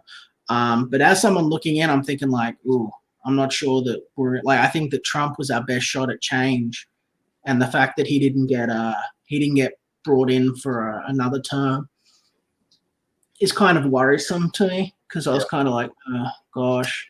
But you've got to understand that these guys are used to winning. These guys are used to winning 8 years in a row, right? Yeah. And they just got a big bloody nose. And let's be fair, most of and I'm not saying all the people. A lot of the people are just like going with their gut feeling here. But a lot of the political actors in this space are bullies, right? Let's just call them what they are. They're bullies. They practice blackmail, extortion, and what happens is if you don't knock the bully's teeth down the back of their throat, if you just bloody their nose a bit, when they come back, they're going to come back with friends and it's going to be worse. So you got to really be able to stand your ground twice, usually 3 times. And we really needed Trump to take this home just to say like, look, we're not going to tolerate this socialist takeover of the United States of America. We want the United States of America to represent liberty, freedom, justice, and the things that men died in World War I and II to protect, Yeah. Oh, absolutely, man. But I got to tell you one thing, too. He's pulling a baller move. Tomorrow, he's leaving, they said, around at 8 o'clock. And he's pulling the biggest baller move. He's not going to just pass over, and he's handing the baton over. They said he's leaving while still president. That way, and he's going on the plane, so he can still call it Air Force One as he leaves, as a big fuck you to him. So technically, he's still gonna be president. Oh shit! I think that's hilarious. Well, here's the thing: he's always going to be president. Even if he's no longer serving the role, he is. President. The same way, everyone got their panties in a twist about George Bush, but he's still the president, like, no amount of people screaming or stomping their feet or getting upset or impeaching him is going to change the facts. You can't rewrite history. Yeah. for such a thing. Now they're saying how he's going to be remembered as the worst president in history. They're trying so hard. When you got to remember too, barely. Sorry. Yeah, while he's there, there's been no wars. There's no new wars. When Obama was in office, I think there were 7 or 8 wars. Unemployment went down. Unemployment went down. Yep. Unemployment within the African American community went to basically an all-time low, if I remember correctly. It did. It absolutely did. Trump also, I mean, again, he brought industry back. He brought industry back. He brought industry back. He's trying to sever all those deals with China. He's been doing all that stuff. He brought steel back over here because a lot of people don't know that the wall wasn't just to keep bad people out. It's because, the spy that Swalwell had, he was sleeping with the Chinese spy. They gave intel, and China took our steel industry, and he brought it back by making the wall. That's what that was about. And a lot of people aren't that aware of it. People aren't aware of just how deep China's pockets are and how they've been moving. Yes, because they blackmail everyone. Oh, hold on. There was something that was dropped before. Oh, what you said with the impeachment thing. They said they're blackmailing him, right? Or they're attempting to. This was on the news before. This was on, I think Tucker Carlson had talked about it. So this is legit as well. They said that the pardons he's putting out there, if he signs one for Julian Assange, the guy who did all the WikiLeaks, that if he signs a pardon for him, that they will 100% go to trial with the impeachment. They said if he does, what's going on with him anyway? Is he still going to be going off and doing his own news network, or is he sticking with Fox? Because I heard that he was furious. Last I heard, I think Trump did say he was going to be making his own, but they have to get their servers and all that shit up. I mean, it's tremendous amount of work. Yeah, it's huge. But I think that he's going to be doing that. But like I said, tomorrow's going to be big because if you do see any kind of a blackout, because they said that's the rumored thing to happen, and that he wants to use the emergency broadcast.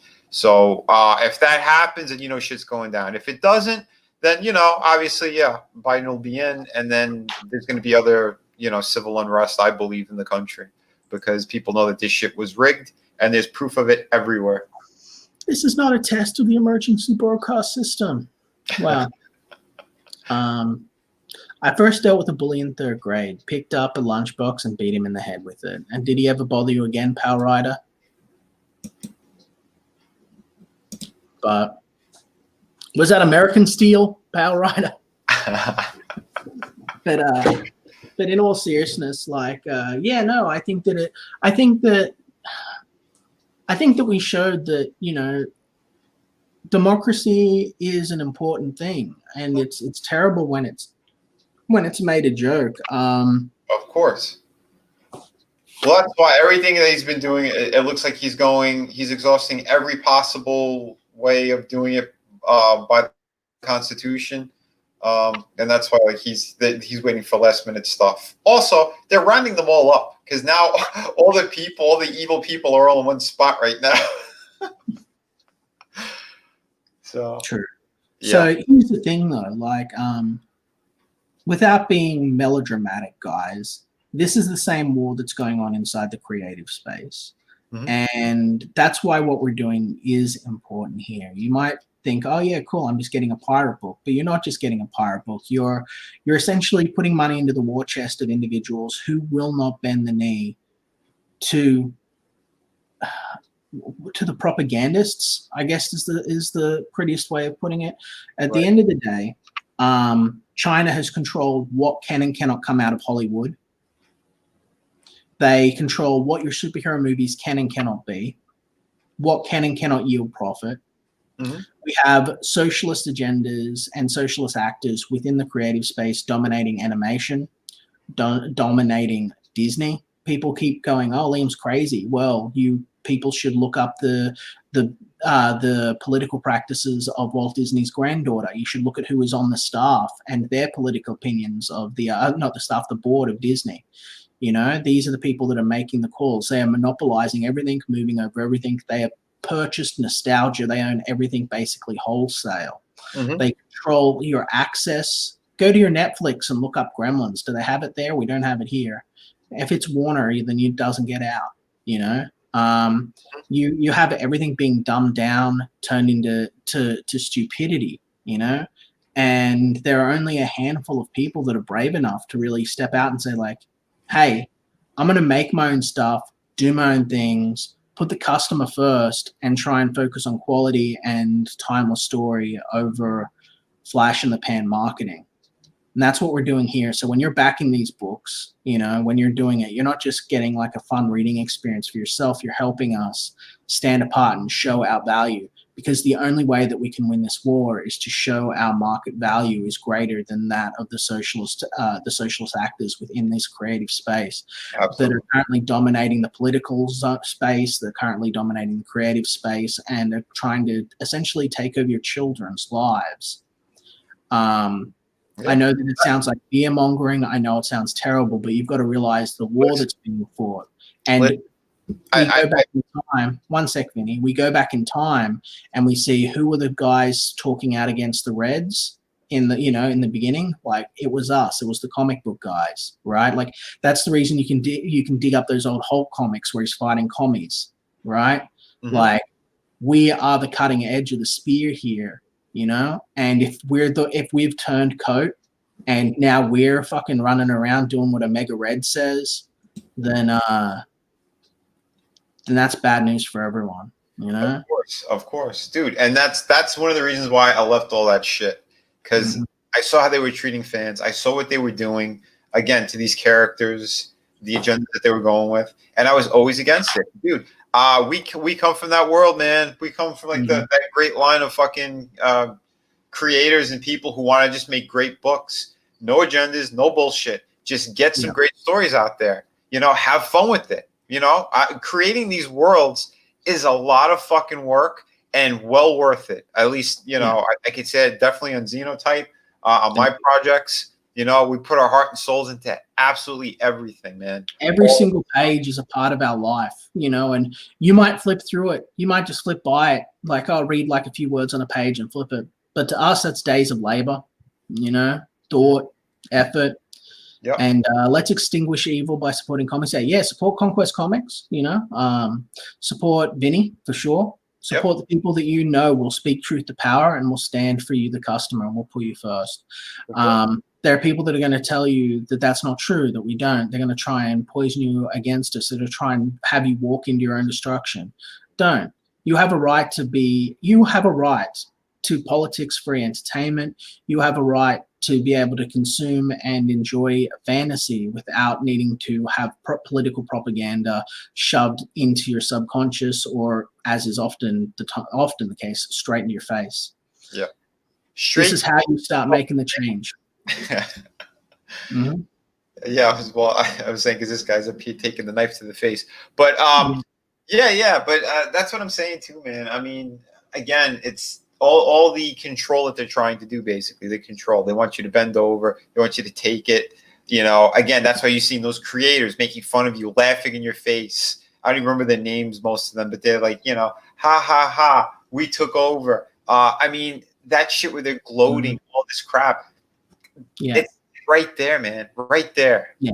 Where Gal Simone is actively bragging about the destruction of the comic book industry and basically going, fuck you, fat nerds. And it's just kind of like, Gail, have you seen a mirror? Like, you are the fattest, nerdiest one of them all. Like, fucking. She hasn't seen a mirror, but she's seen a box full of chocolate eclairs. We know that. I guess the mirrors break every time she walks into a room. But here's the thing, right? Here's the thing, guys.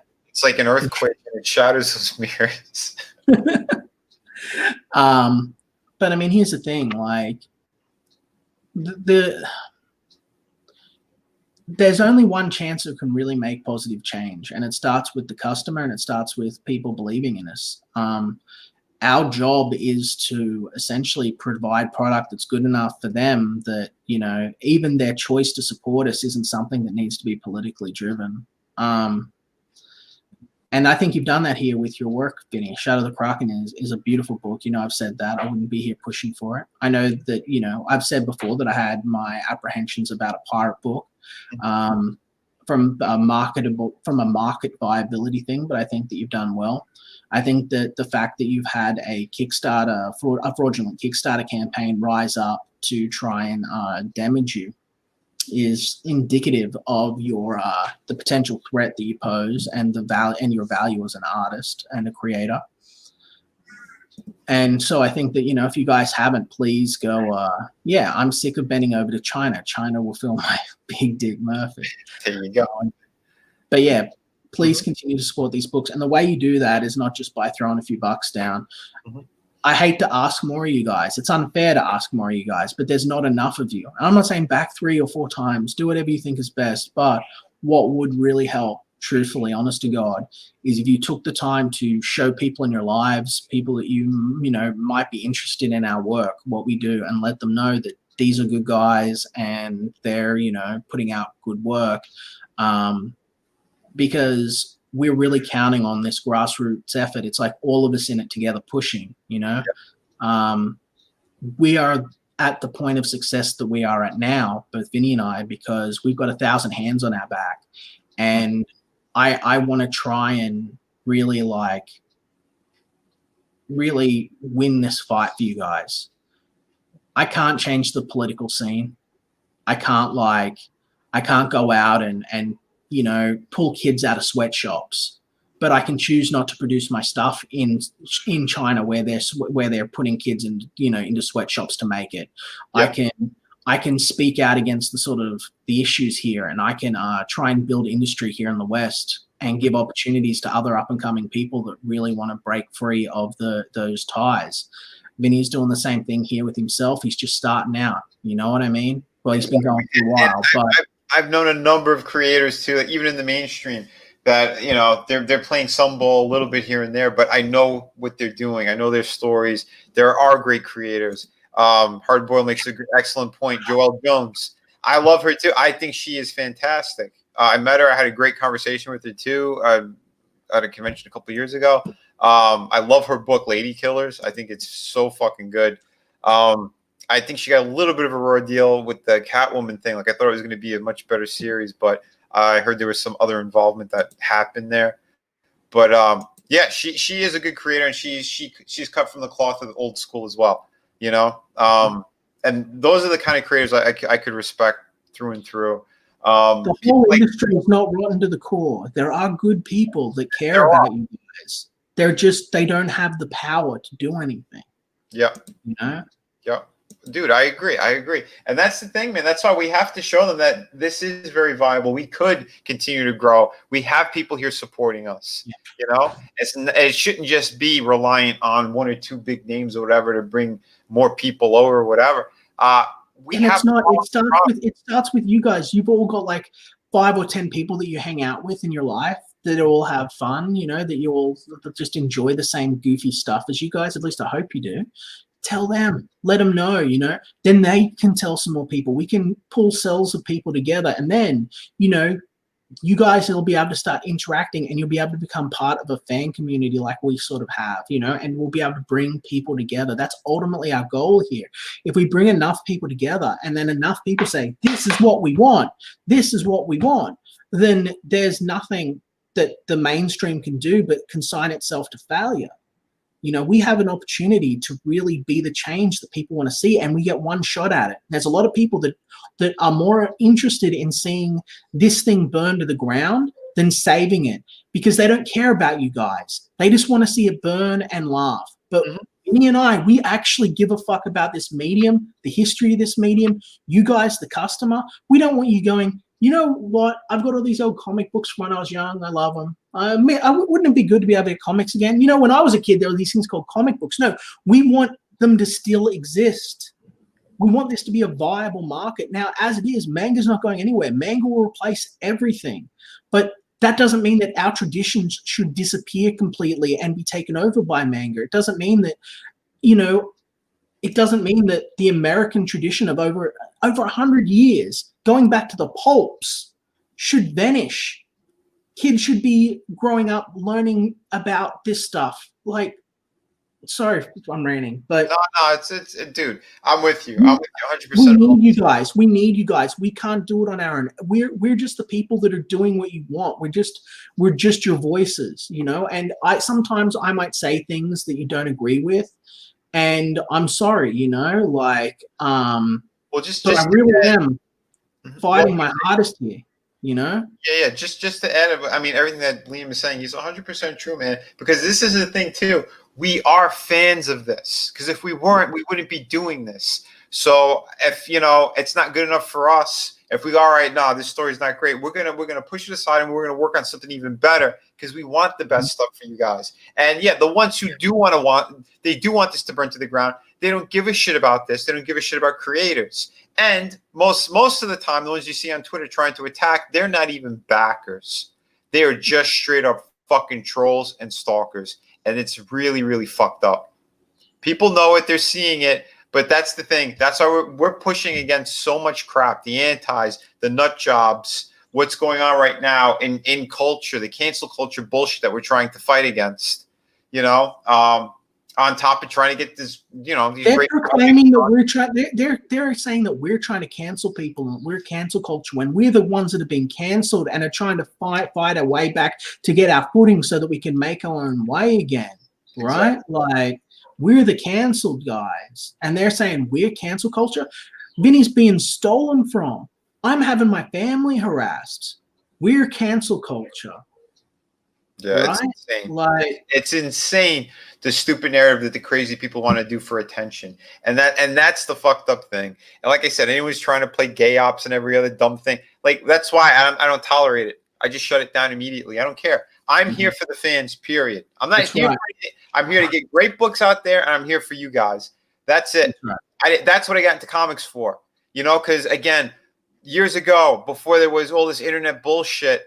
When you go and get a job and stuff, it's like you're trying to make sure you want something that's at least fun or entertaining, things that's part of your life. It would make your work experience better, right? They say always, try to do something that you enjoy so it doesn't really feel like a job. There's a reason why they say that, But again, culture, media, whatever you want to call social media bullshit, it flipped it, and they try to make all this poisonous shit. Let's get back to what we need to. Get back to creating, get back to having good times. I said it earlier too. This can be fun. Like people say, Liam, how is it that you're able to get your teams to produce so much? You can't do it. You can't do it. It's fake. Yeah. But you get the results, don't you? And you know the trick? I make it fun. I make it fun. It's people like working for me. It is a luxury to be able to work for me. Yeah, I'll push you. And some people can't handle it, and some people bow out because they're like, I can't keep up with this. But for those that come in and push themselves and really want to succeed here and be competitive, if you want to be competitive with the Japanese market, which is, make no mistake, our primary competition in the comic book scene, right? If that's where you really want to make your thing, like you're going to have a blast working for me. You're going to have a blast working for me, and I'm going to push you to be the best that you can be, and it's going to be great. And you guys, when you see Xenotype and you see the quality of the art, what it's done, you guys know what it's going to take, and I will do that for other people. I will, like, you'll see Wonder Island when it comes out. It's, again, going to be a really magical, fun, epic thing. And when it's done. So good. Yeah. It looks like so much fun, and you have great creators on there. People, again, some of them you found right in the chat. You have Lidl's working on this book. She's doing a great fucking job coloring. Well, at least the cover and everything. I mean, you have good people there. Like Liam said, man, he's gonna. And I have good men. I have good men and good women with good hearts working for me. People that actually care about this shit and care about you guys. Absolutely. Right? Like, absolutely. Because I don't work with shitheads. I don't work with them. And Frog G, he said it perfectly too, and I'm glad he's going to do that. He's going to keep spreading the word for comics. He doesn't want to see it die at the hands of SJWs either, or their shitty fucking culture, whatever you want to call it. They're garbage. What we're doing here, and this is important. It is fucking important. I don't care what anybody says, because again, this is one of the last frontiers. This is one of the last things where our voices still matter. And it's the first frontier. You got to understand that there's a reason that they care about this space. Yep, I disagreed with him a while back. I told him, he said, fair enough. And now today I'm over it and no grudges. Thank you, Power Rider. Amen, brother. You know, like I'm not unreasonable and I'm not omniscient and I'm not always right, you know. But I'm a passionate guy. So if I get into a disagreement with you, you can still talk to me like a normal person. Don't buy into the like crown and the big orange bolsters thing. A lot of that's just for laughs. And Matt Tobor, ladies and gentlemen, everyone give him a shout out. He's working on the Xenotype video game as we speak. Give him a bit of a pat on the back. Keep him going. He's another talented, beautiful bastard. I dropped you a link if you're available. I know sometimes you're not, so you just want to poke your head in every now and then. But yeah, the link's there if you do want to come on. We're not going to go on for too much longer, I don't think. But yeah, I mean, again, we're getting some ranting out, but we're also talking about what's going on, and I think that's what's important. You know, again, we have fun. We go serious. We jump all over the place.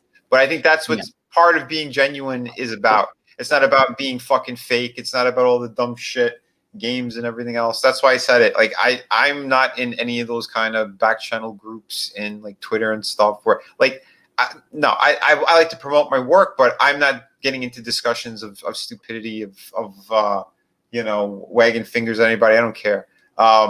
We're in it for the work. We're in it, you know, for you guys, period. You guys want herpes-ridden wankers running your children's entertainment where the way that they get new talent is with literal LA sex parties, and if you don't come to the sex parties and contract the shared venereal disease that moves throughout the entire animation community, you don't get work? Is that the people that you want deciding whether or not something's appropriate for your children? Do you want to look at Steven Universe about lesbian space rocks and think, yeah, this is the you know, cultural commentary that I want my kids to be growing up on? Do you want to look at She-Ra, you know, the new She-Ra series, Princess of Power, with the lesbianic, horrific, ugly artwork? That the answer is no. Yeah. Is that what you want, or do you want people that are a little bit rough around the edges, a little bit punk rock, a little bit out there to be like, hey, you know, we know what kids like. We're gonna keep it kid friendly. We're gonna keep this shit good. We're gonna stick our, you know, finger up at the fucking power structure, and we're gonna fucking push forward and make something great, based on it being a great experience. Because that's what we're trying to do. And at the end of the day, if you don't support us and guys like us, you know, no one else is gonna do it because no one else gives a fuck, frankly, right? Yep. And that's it. That's it at the end of the day. I don't want to sort of sugarcoat it, but that's it. Most people don't give a fuck about this stuff, right? And the people that do are weirdos that want to literally program your fucking kids like robots into hating you by the time they get to 12 years old, or fucking radical political actors that are trying to rewrite history. Like, it's insane. Exactly. They have weird sex parties. They eat cakes that are shaped like human beings. Like, these are... this is like they are literally they want to deprogram everyone. They want to take your kids, put them into concentration camps. What does that sound like? Like, what the fuck? Welcome to 2021. Holy shitballs.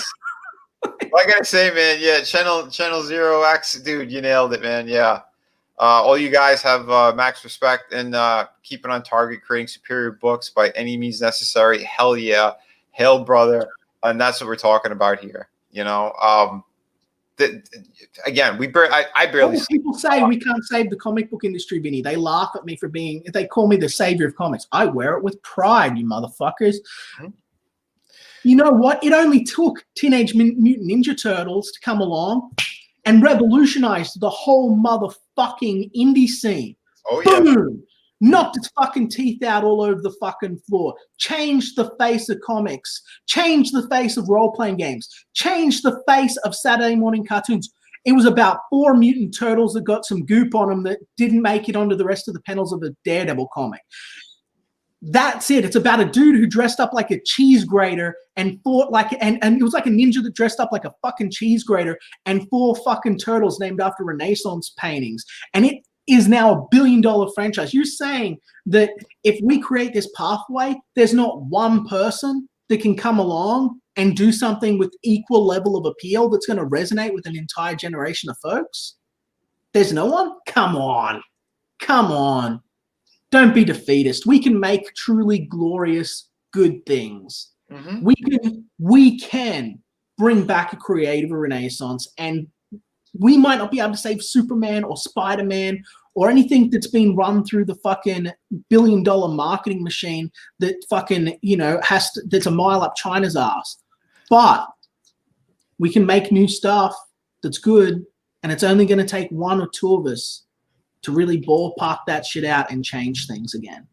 Because kids aren't stupid. I mean, well, they are. Kids are pretty dumb. But they're not really. You can't propagandize to them. They know when something's fake and shit normally, right? Mm-hmm.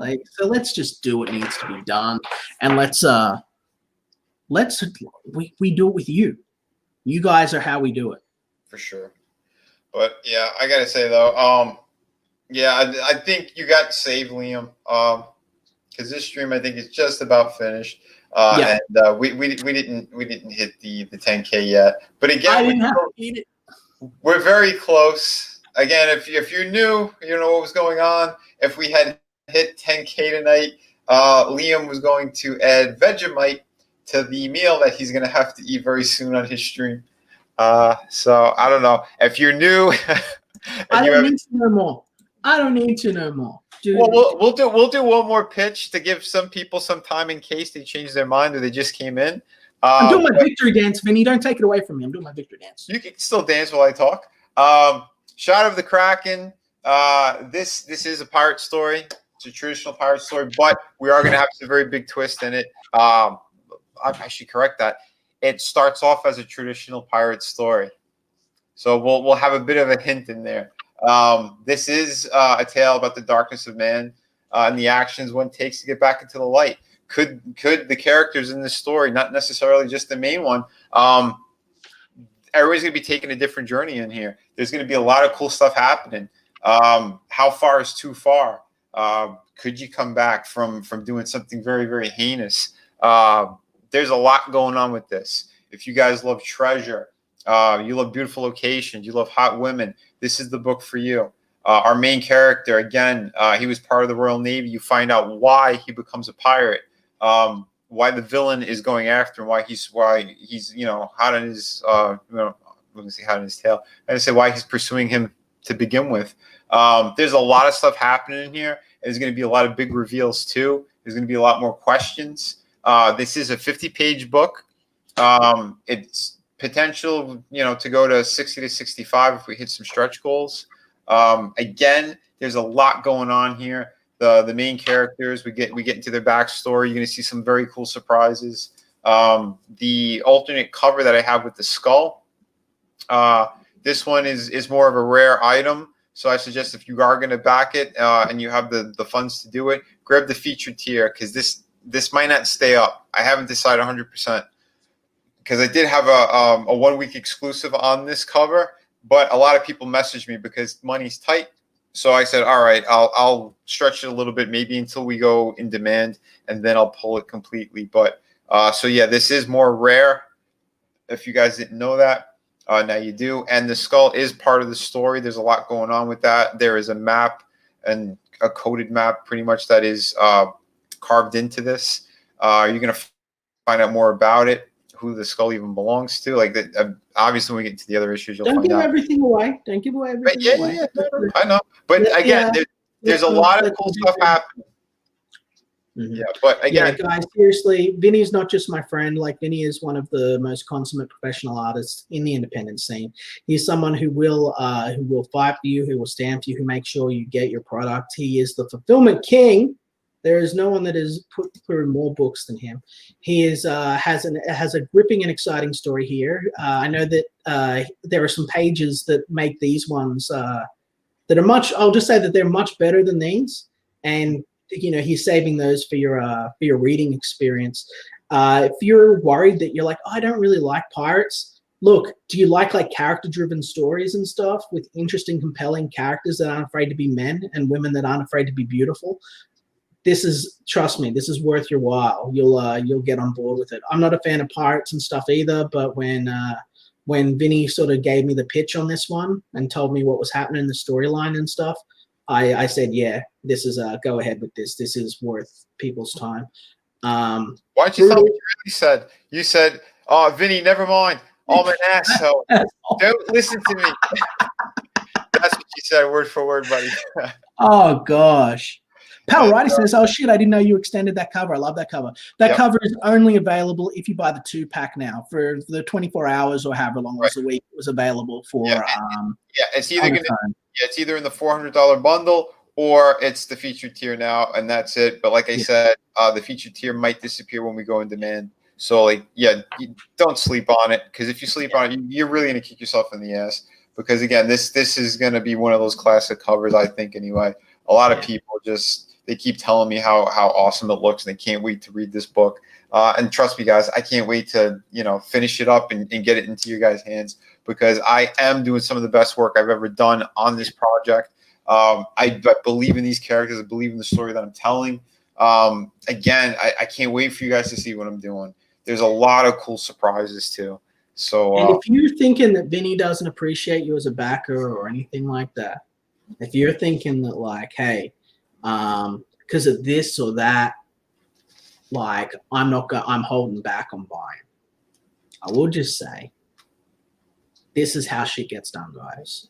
So whether or not you're 100% happy with Vinny or not right now, this is a good book. Back the book, help the guy out, because you're not going to find a creator who gives a shit more than Vinny. Okay? That's right. You might think that maybe he hasn't matched up to your standards, or maybe you're upset with him because of from hearsay, someone else, from hearsay.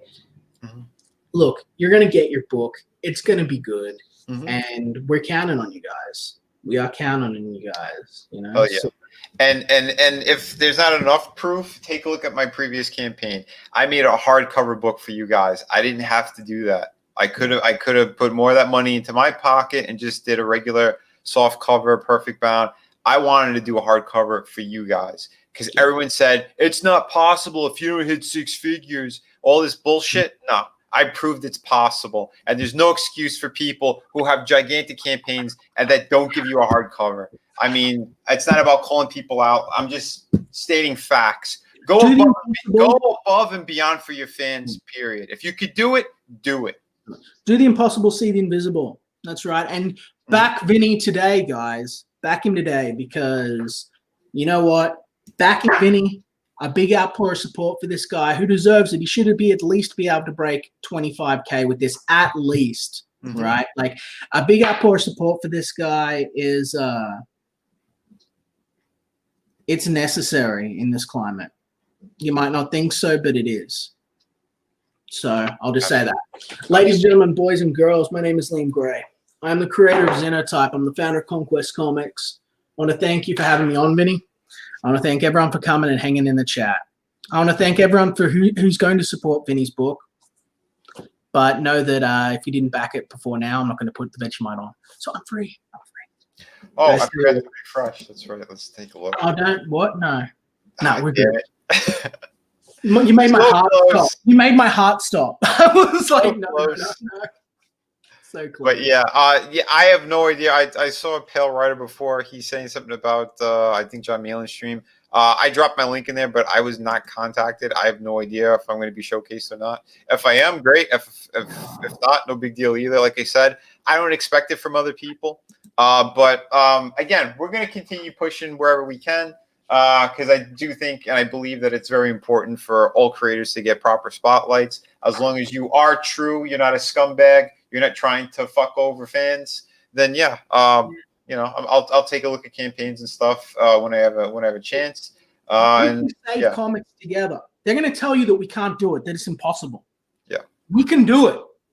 We can do it, but I need guys like Vinny. I need guys like Vinny. So you guys have got to support Vinny. Okay, absolutely. Like I can't do it alone. I can't do it alone. I need legit guys, and if this book isn't selling itself to you well enough, then what I want to see is I want DMs in my inbox. Don't send them to Benny. Send them to me. Tell me what we can do to sell this book better to you guys. If you're on the fence about it, let me know what you guys want and what you're looking for, or what you're worried that this project might not have. And the ones that seem legitimate and are not obvious trolling bullshit, I'll pass them on. Okay?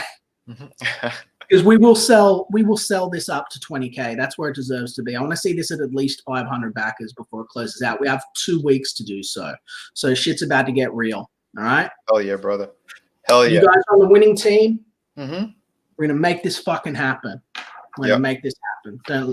You guys know I got a raw deal on this one because of what happened. Kickstarter stopped my fucking momentum because I was going good. As soon as people thought there was some kind of fraud involved with all this shit, the brakes hit pretty hard and pretty quick. And that really infuriated me. So we're trying to make sure that Kickstarter is going to be more aware of it. Like I said, I sent out multiple emails. I sent my copyright claim. These pieces of shit better do something, because then the next step is going to be legal action all the way. It's going to have to be, because it's bullshit. I don't know who's playing games with me. I don't know what the fuck is going on at Kickstarter, but I'm not going to tolerate it, and nor should you. Continue backing only on Indiegogo. All my projects are on only Indiegogo. You guys know it. Get the word out there if you can. Share, retweet, subscribe, hit the like button. I'm getting closer and closer to monetization on this shit too. So if you could help, please do. And once that happens, like I said, we'll do more cool shit. We'll have more fun. Lots of love for everybody here. For Mark's project, I hope everybody continues to back this one. Xenotype, again, congrats, Liam. You hit 1,000 Australian bucks. They'll reduce. I guess I'll go down after this stream. Yeah, I'll head down after this stream and I'll buy the ingredients. Fuck me. Man, he can't wait. It's gonna be a good time. It's gonna be only fun. On Indiegogo. Shadow the Kraken. Only on Indiegogo. Yeah, let's get some con girls in. Let's get some webcam ladies. That'll be fun. Hell yeah. Shit, if I get monetized, maybe I'll do that. Maybe I'll pull in a couple of my cosplay friends. I don't know. We'll see. Send out the word for my closeout party. I've got 24 hours. I haven't got a date set yet, but it'll be soon. It's real soon.